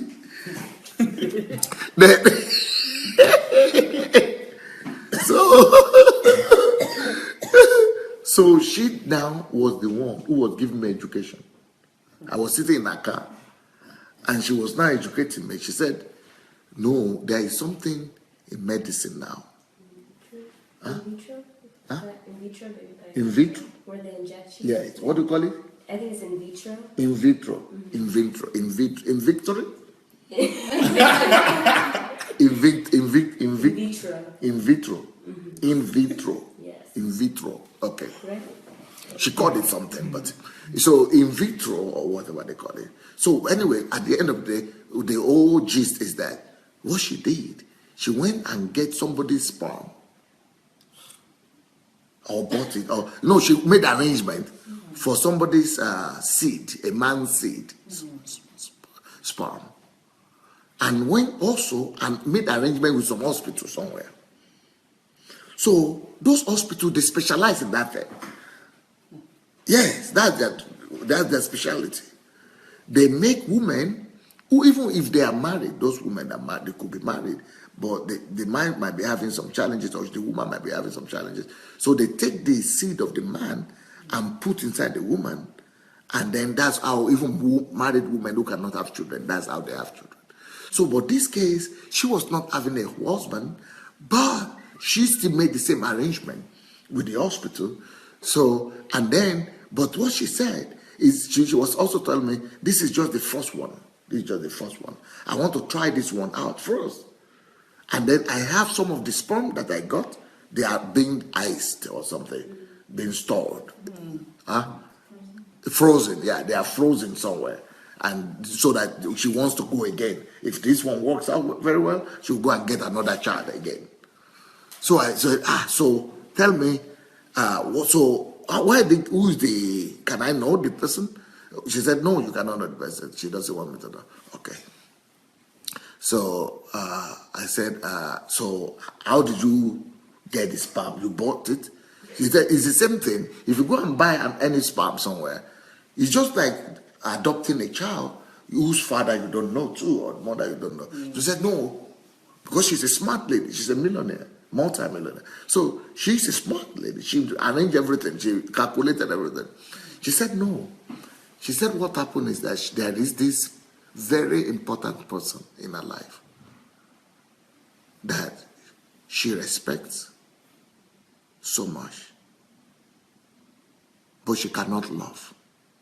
And he cannot love her too. I said, why? Because she is married. And she would not like to break the marriage and the family of that man. The man also likes her or respects her. But since she's a Christian and he's a married man, her faith will not allow her to sleep with him or to be sleeping around. And he also respected the family, respected the man and the woman and the wife of that man. And he also respects her, but they don't sleep together or anything. But she told me the man is a medical doctor, a specialist, surgeon, one of the best in the country, well behaved, from a good family. His parents were professors. He's good. He's faithful to the family, to his children, to his wife. They respect each other. So she said she just went to explain to him her situation. That if it could help her, because he's a doctor, he also understood what was going on. And to him, to the man, it doesn't cost him anything. It doesn't cost the man anything to give the sperm. Because they can just take the sperm from the womb, from the man, without any big problem. So, men can eject sperm every day, every even how many times a day, as many times as possible. So it's not a big deal for sperm to just be donated. So he decided to donate the sperm. So that somebody is saying, is that not still adultery? This made me so loud. Okoye asking. I will not call that adultery. I don't know why, but I don't think I will term that as adultery. To say it is adultery is too simplistic. So that's why I said I would not have termed myself as conservative. But the fact that I couldn't think so far and I couldn't think of that shames me today. And shamed me that day. I was ashamed that as the so-called progressive pastor that I thought I was, I couldn't come with a solution. I couldn't come out with a solution for a lady that wants to do right. The only thing I had for that lady was my dogma. And the dogma was that the word of God says, don't sin, don't commit. You cannot be pregnant without having a husband. From that day, I started having a reconsideration. Because I had to admit that I was not right. But even though I admitted, it was easy for me to admit that I was wrong. Even though I admitted that. But it took me even longer time. Even up to now, I'm still not bold enough to tell single girls to go and do that. Partly because even though I'm the one who is preaching that don't be under public opinion shouldn't affect you, don't listen, just do what you know is right and all that. I'm the one who preach that. And I try to live like that so that public opinion don't affect me so much. But I'm not preaching this openly. Maybe in private conversations, I might, bless a girl to do that, or by, let her take a decision. But I'm not preaching it. Because I don't know if they will tag me some name. But on the other hand, I think that is a better way out than baby mama. And that's why I said maybe baby papa is a better concept.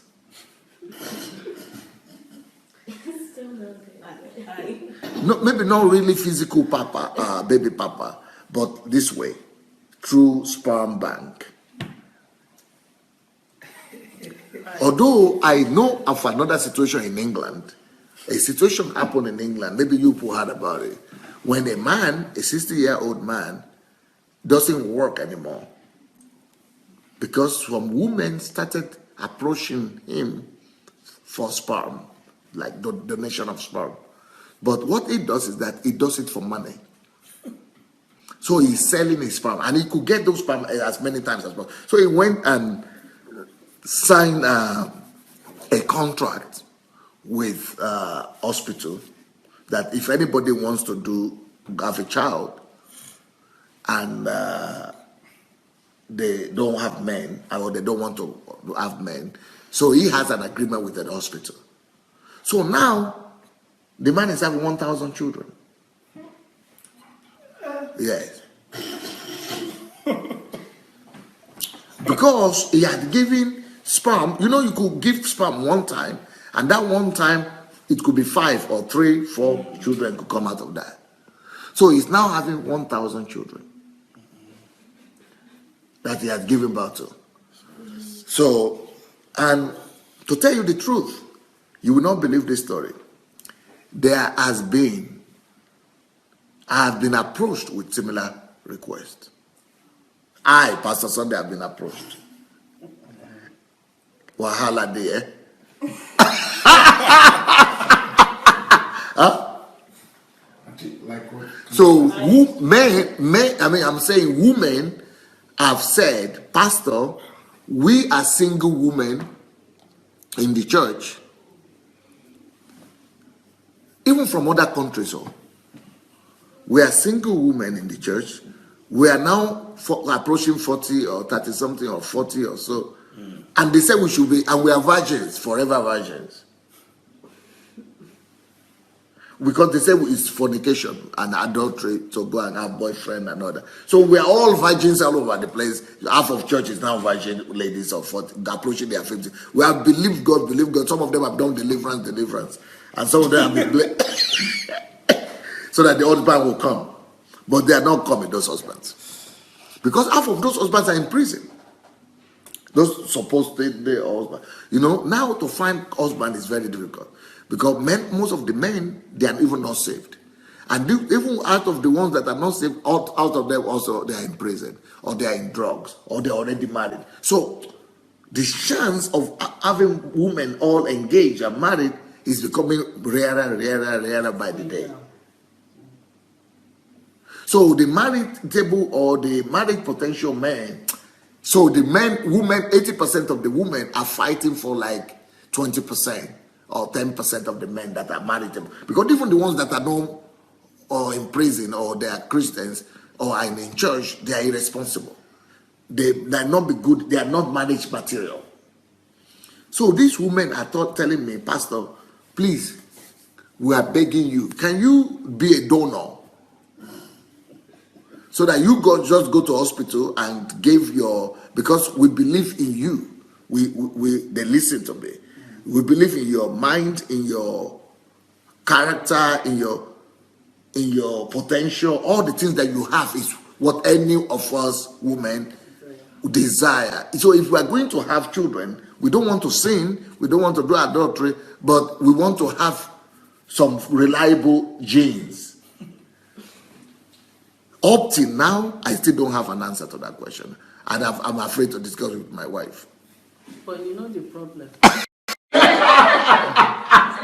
There's going to be a problem. Okay. I work in prison. Okay. I have 16, 18, 19, 20, 24, 20 onward in prison. Children. When I call them into my office and sit them down and interview them and say, so where is your parents? What brought you to prison? Majority of them have no father in the house. So if they are doing this donor thing, then we'll be having children that doesn't have no fathers. And like as Lio said, we need both mom and dad to bring up a child. But there is this person writing this here. There is somebody writing, Patrick Christian. Patrick is saying, there is a scripture that says, and in that day, 7 women shall take hold of one man, saying, yeah, we will eat our own bread. Yeah, and wear our own apparel. Only let us be called by thy name. So in that case, to take away, so they say in scripture, to take away our reproach. So in that case, the scripture has been fulfilled. That's what we can say. That's what we can say. The scripture is being fulfilled. The scripture is being fulfilled. But the only thing I will say is, I will not 100% sign for that because of the kind of work I do and because of the kind of my patient, what they've been through. Majority of those children have no father. So if those children want to even get married, they don't know, like Lio said, they don't know what is love. They don't know how to love a woman because they didn't grow up from that environment. So everybody would just be donating sperm all over the places, having children, no father, no mother. So what's going to happen? But in the case of this lady that I'm talking about now, they have love. She is able to give so much love to these children. They are some of the most well-behaved, some of the most well-tutored, well-brought-up children. Better than the ones who are having two husband and wife in the family. Because she is able to afford it. I mean, those are the children that every one of us are dreaming of having. Because she got herself ready for that. But you know, those people in the present, you know, you could still have a man physically present, but not play that role. True. And many who are husband and wives, and even who are fathers physically, and they are living in their homes, you know, they might not have even been taught what it means to be a father. And they don't even know how to play that role. True. Sorry, you wanted to say something? I was wondering about the lady with her kids, if she has male figures in her life that, you know, can play father to her children, even though she's not married. I was just wondering if that was a factor in their lives when they're growing up. Did they have men that they could say? She has friends, she has men, but she's not like lover. Right. Not like a lover, but she has pastor. You know, she had pastors, she had friends. Even the man whose sperm or eggs were used comes around to also play the role of, but not living sexually, but just helping, like family friend, like what they call it, father. Is a surrogate. What not surrogate? What they call it? Godfather. Yeah. Godfather. So those children have godfathers and godmothers. Yeah. Okay. Yeah, that were also, you know, I think there used to be a practice of godfather and godmother before. Yeah. So whereby a godmother or the godfather can speak to the life of the children. Yeah, that's what she was. Yeah. So I was thinking maybe that was part of the reason why they could grow up kind of balanced, because they can bond with a man as a father, even if the father isn't in the home all the time. I don't know, but I think maybe if you're going to do the in vitro thing, if you have to consider who's in your life to balance out the kids as far as that. This is a hard one. You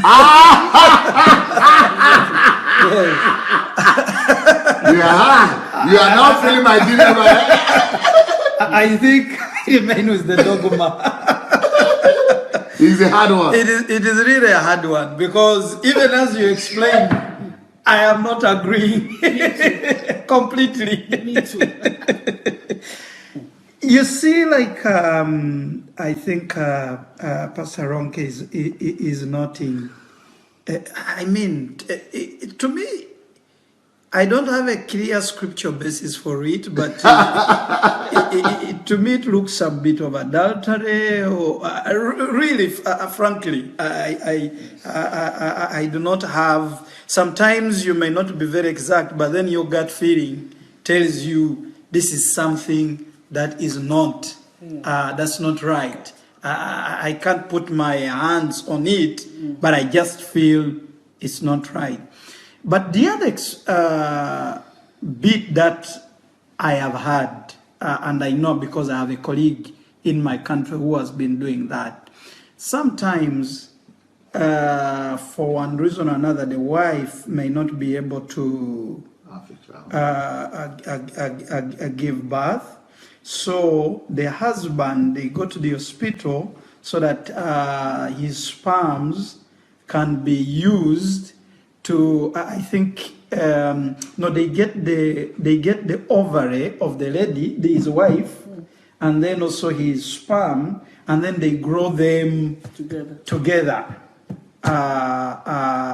outside the environment, and then I think later on, I don't know whether they bring it back No, in they the have yes, to plant both yes, inside a woman. yes, yeah, back into the woman. That's what I have had, and I would say I'm comfortable with that because it is husband wife. But I'm imagining this where my sperms are going to another woman. That is surely unacceptable. Yes, to add It's true. I think Unacceptable. Yeah. like that woman, the first time that she came to you for advice, I don't think you were wrong for telling her the right, truth, yeah. the right thing. According to the Bible in Ezekiel chapter 33, if I'm not mistaken, it said you were the watchman. You told him the truth. And on the other hand, I will see it as a kind of disobedience. And we shouldn't allow technology to take the place of the Of the man. of the word of God. Because like 1 Timothy chapter 4 verse 3 told us, it said from verse 1 to 3, it talked about the later times, the end times. It said they will be forbidden to marry. So these are some of the things that we are saying. Thank God for mothers like this. Everything that we are doing now, it's all about seed, whether we know it or not. They will affect our children in one way or the other. So as godly parents, let us always live a life that is worthy of emulation. Let us always let us become real role model for our children. Let us affect our children more than what outsiders can affect them with. Let us affect our children more at home than what their teachers, even in school, can affect them with. Let us affect our children more at home than what the society can affect them with. Because all these things, they said charity begins at home. So most of all these things that we are seeing today, they all begin from home. Like what Caroline said, he said if you have maybe because of diversities of other families, they begin to tell on other people. So as they begin to tell on these youths that are coming up. So please, as parents, let us affect our children positively. Let us affect them with the fear of God. I think this is one of the things that will be able to change most of these things or dilemma. Yes. Sorry, so what you were saying, I don't know, to everyone else it's a foreign concept, but to me it's not. Okay. Like, because of the environment, as I said before, I work in the corporate world, a lot of women are very successful. That's just the reality of the Because situation. I want to find out what is evil in Yeah, like that a woman wants to be fulfilled. What you've It's been that we are saying, not yeah. talking about, we are not thinking about the side of the woman at all. So I'm not like, I don't have a solution to the actual woman's problem, but all I can say is that, like, as time has changed, like, women want to Time be is more of a changing. success, but we kind of put that before, like, there needs to be a balance in life. So as much as you want to be successful, make sure, like, so that you don't get to the age of like 40 or 50 and you're all of a sudden searching. Like, make sure as you're trying to progress in your That career, is what some you people don't- have to do now. Yeah, I understand the end result, but to avoid that, just know that as you're, you know, working hard and trying to progress, just don't neglect like the other side.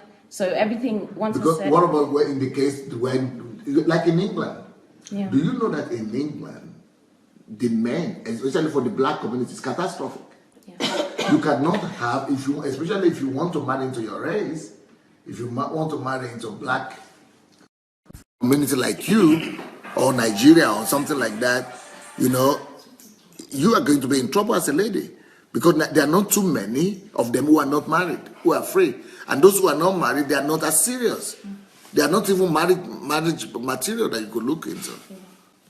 But I think, so I always use myself as an example because that's the only one. But yeah, so I want, like, my main aim, like one of my main aims in life is to be a success. That there's no compromise on that. But at the same time, because my core value is love, like, so I still have just that, like, I'm working towards both of them, but at this moment in time, I have to concentrate on my career in order to be the best person I can for the person that I'm going to love. But that person is still in my life, maybe not 100%, but they're there, if that makes sense. So I'm just not neglecting. I'm just not putting one thing before. I don't know how to explain it, but I'm not neglecting that side. So What about if you are not Yeah. lucky enough to have that person there? Because women don't pick. Yeah. Women don't go to search. yeah. Or maybe women do that now, I don't know. Yeah, I think so. There's actually women that I know that have done exactly what you just said. Like it's not foreign. Like Did you found that before? it's not foreign. Okay. It happens. Like I wouldn't say normal at the moment, but it's not foreign at all. Like Okay. yeah, I know a few women that do that. Because it was new to me.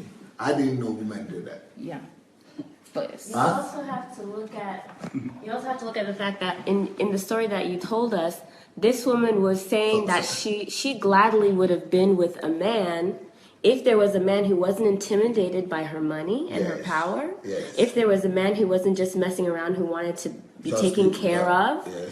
So had we had men around her, Yes. she would have just managed. right, and it wouldn't have been an issue at all. Of course. So maybe the issue is far before the in vitro thing. Maybe the issue, like our friend, Pastor Justin? Austin. So just like Austin said, like the problem is really it's like one thing leads to another. You know, if we don't bring up strong men who are not intimidated by strong women, who are not looking for a mommy in the form of a wife, a woman. If we're not bringing up strong men, of course we're gonna have a bunch of problems. And the Bible even says that we'll have children returning to their fathers. That means that there's a break in our fatherhood. We don't bring up fathers anymore, like you said. That's what we're looking for. The whole world is looking for a father, you know, and we have a father problem in these days.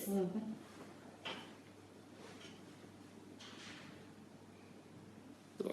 So you think that the reason was not just that this lady just wanted to have her own children, but it's because there was no man in her life, no father. So she decided to play that role. Maybe that was part of it. Maybe, part of that, like, Lyle said, love is the end thing she's looking for. Yes. And so you can get Actually, she was telling me, Pastor, I need to give love. Yes. And women do. Like, we're holding that need to nurture and to love in all the time. So, like, if you don't have... woman that has that need, eh? I believe so. I believe every woman is born with this need, not only to be loved, but to give it and to receive it and then multiply it back. And I think that with children, when you're watching all of your friends having children that they can love and who love them unconditionally and, mommy, like when you're seeing that kind of bond all the time, you want something like that. And if there's no man who's going to give that to you, I mean, if you can get it somehow, anyhow. Okay, so remaining a single for life is not an option? It's not a good option for the lady? It's an option. There are women who, they don't need it. I think for some women, we can't say that everybody is the same. But I'm just asking as the nature of the lady. What's the nature of the lady? nobody wants to die alone. That's like no one. Okay. Whether it's a man, a woman, everything No, revolves. one man doesn't care for man. Oh, okay. Man is not such a need. It's not such a pressing need. Right, okay. Can you imagine that men could have children everywhere where I not even know them? It's not a big deal for the man. So, but for the woman, do you mean she has a need for that? Yeah, everything is love. Like that's So even as she's working towards, she's thinking, because in the end she wants to be able to love someone. Everything revolves around love. Like that's just the biggest part of it all. Like her being successful and everything. Like it has mentally, it's all about love. Like in my own case, say if I'm not married and I've been looking around, I can't find Yes. anyone. And you have like 40 years I'm old. 40 or 50. Yes. I will remain single. That's number one. Number two, I will have more time for God, more time to As a fulfill my woman, purpose. And, yes. Maybe you are talking like that because you already have 5 children. I said, no, I'm not. Because Four. I added one more. my husband is the first one. To me, because there's no marriage in heaven anyway. There's no husband and wife in heaven. But she is talking about earth. Yeah, I'm not going to force myself. Number one, I'm not going to force myself on any man. Then I'm not going to give birth out of wedlock. So I would rather stay single. I'm just busy for the kingdom. That's what I would do. Women do that. So what would you say? You know, is it more natural for women to be married or to be single, to remain single? I think marriage, because like I said in previous... Okay, if she's not having children, I mean, she's not married, but would she still like to have children? Is that more normal for her than for her to be single? I think that it will quench a lot of things that are natural to her. It will That help her resolve. it will help her resolve some burdens that she will live with day to day, or she will have to face day to day. Just coming home. You know, there are some women who are having children out of wedlock. That was a good word. Women have children out of wedlock. I think that is worse than the intro, whatever you call it. In vitro. So you mean like sleeping with someone else? Yeah, I think I don't agree with that because the actual act of sex is sin. Not just sin. I don't think sex is sin, but I think that wedlock. Out of wedlock, yes, because there's a bond that happens there. There's a bond that is more than just physical. Yes. That happens there that is important to God. In fact, I would say that marriage is not the wedding, it's not the ring, it's not any of that. I think that when you have sex, that's the actual act of marriage right there. Mm-hmm. And I think that is the problem. It's not the ring, eh? No, what I mean, it's perishable, you know. No, but some ladies would think that is the white gown. No, but that's we think all over the world. When I can break Women the glass. Think that the white gown, that is the marriage. Huh? So, and you know, but they think the wedding is equivalent to the marriage. But I actually think the actual night, the consummation of the marriage, that's marriage. That's when it begins. So I don't agree with sleeping with somebody to do that. But sorry, what was the question? The question. Well, the intro thing, if the lady is having her children, like she's very happy now. She's not even thinking about men. Let me ask. Still on that intro and specifically on that lady. On that lady. I'm looking at it from a situation where she, quote unquote, she's interested. She would have loved to have married this doctor. No, maybe not that particular doctor. She just respect each other. If every woman and every man, they have ideal picture in their mind. Maybe not him in particular, but she respects him so well that if he had been free and if he had not been married, would be the dream kind of man. That she would have liked, not him, John or Joseph, but someone who is clean of that caliber. But that's very dangerous. Okay, because you see, why bringing up this matter again is that, okay, if you are to expand the discussion, this doctor, doesn't he subconsciously think that those are his children? Does he what? Doesn't he think subconsciously that I have some kids somewhere? Hanging somewhere. Yes, somewhere. Because I'm trying to expand the thinking. Because he knows he willingly gave his seed out, and that seed has resulted into 2 are children who are alive. So wherever he is, doesn't he know that he really has some other children? I think that is a bit dangerous as well. You know the reason why I said so? Because one day this man might grow old and about to die. And they asked him, how many children have you got? We want to see all your children, or he wants to do his will. So what is he going to do with the other 2 children? But they are not his children, no. They are her children. Yeah, but the seed is the man's seed. This woman, I know, I'm a woman. This woman might still claim that these 2 children are his children, belongs to this man. Even they don't have anything together. No, she doesn't even, they don't even, it's not even a question. I think we have to, know It's not this even a woman. question. You have to know the culture. Yeah, I also. think that we're speaking in hypotheticals right now until we actually know. Yeah, I know the situation. The They don't situation. even, We don't even. So not there's no even raised communication, there is nothing. no, they come like children, like family. They're family Friends. yeah.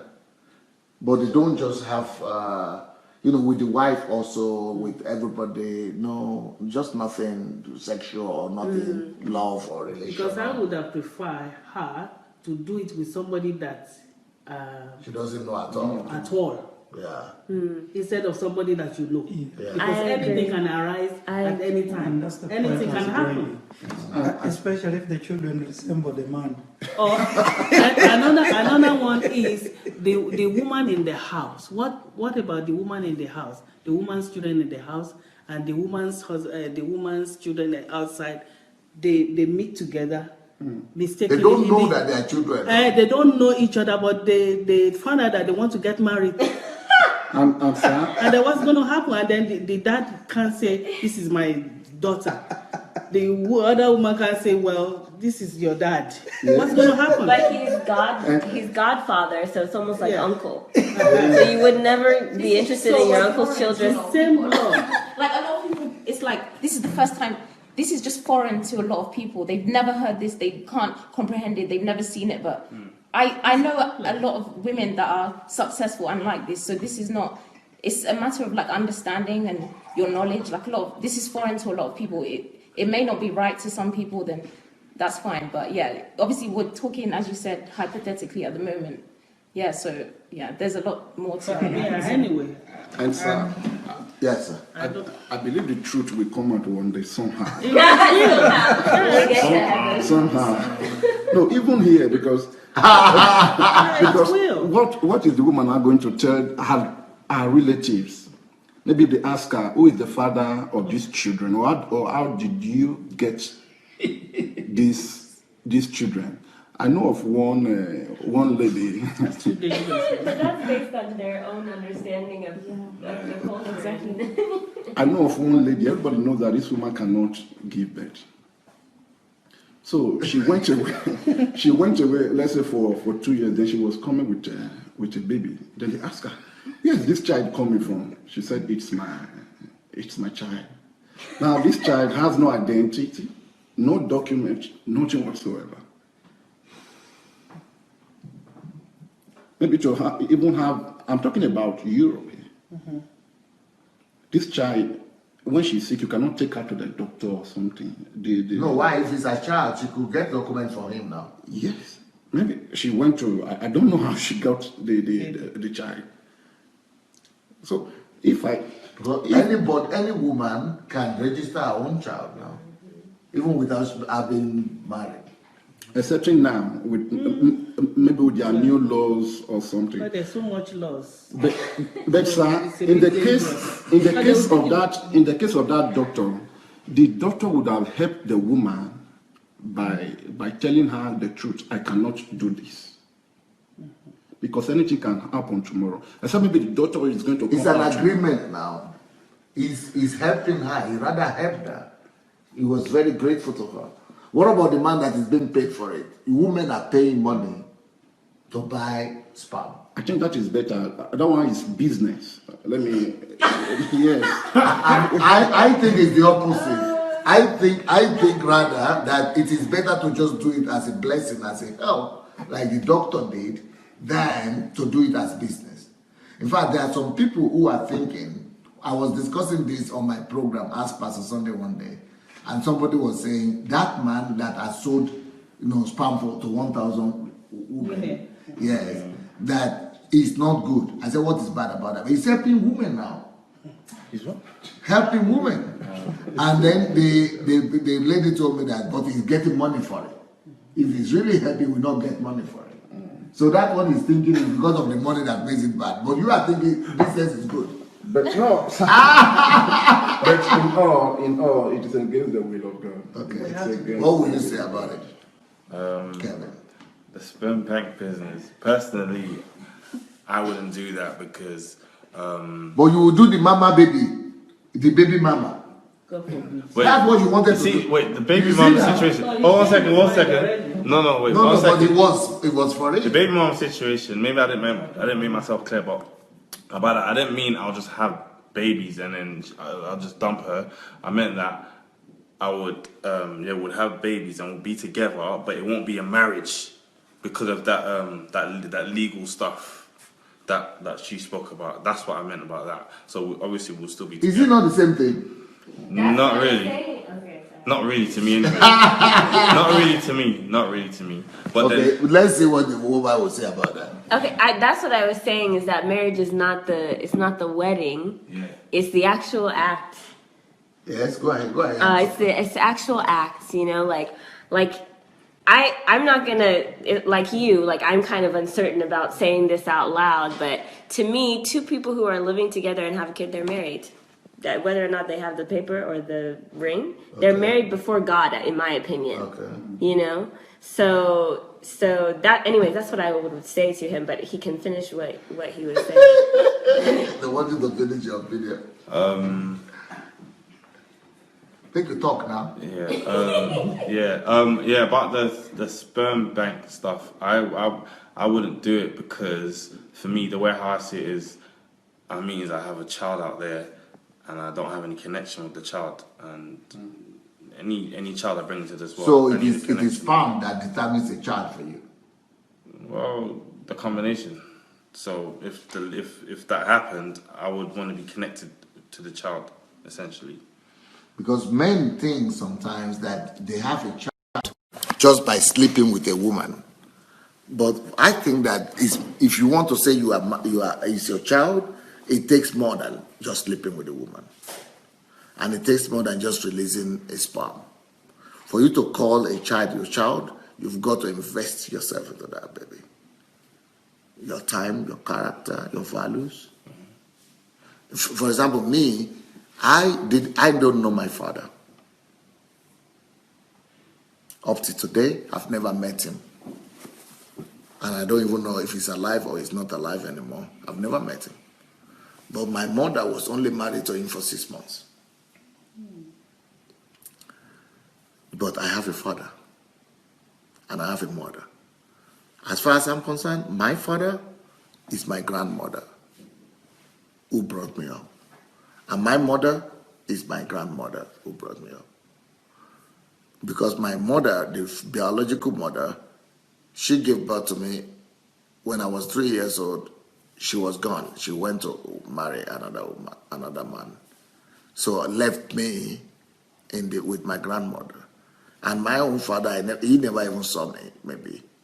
When I was 6 months, they were separated. So I never saw my father and I never saw my mother. Because 3 years, I didn't remember her. I only remembered my grandmother. To me, my father was my grandmother. And my mother was my grandmother. So for me, the person to say you are a father or mother demands more than just sleeping with a girl or a woman or giving a sperm out. But to become a mother means more than that. It means, or father, it means investing yourself. Or especially becoming a father, it means investing yourself into that child. Even though later on in life, I got to meet my mother, but I was already grown up. And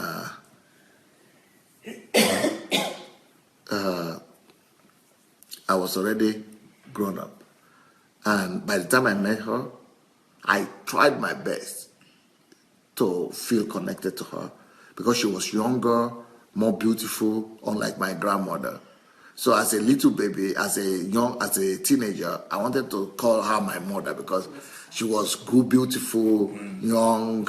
You know, she was more presentable to be my mother than my grandmother. My grandmother was already, you know, it was always, but even though I liked what I saw in her as being youthful and nice looking, but there was no emotional connection. I couldn't feel any attachment or love to her. My love and attachment was to my grandmother. And even though my grandmother died eventually, and I was left with my mother, but I couldn't feel that passion or love for my mother. Even after my grandmother was dead, up till now, I'm still feeling that my grandmother is my mother and my father. The connection, the love, and the attachment is only to my grandmother. Okay, guys. Well, we touched on very serious topic today. But the thing we are talking about is what we actually started by divorce, by talking about divorce. That divorce, God hates divorce. And divorce is very devastating. Both to the man and the woman, that's what we discover. I was coming from the point of it's even more devastating for the woman. But from what we heard from Uganda, it's like it's equally devastating both to the man and the woman. But I still think it's more devastating to the woman. But anyway, God is divorce, and we should try our best to avoid it. Well, you know, this topic today was so serious, it took longer. We are here now for like 2.5 hours. 2 hours, 35 minutes. So I'm sorry for keeping you people waiting for so long. But you know, it was an important topic. And I'm sure we touched on different aspects that normally you would not have touched on. People would not touch on.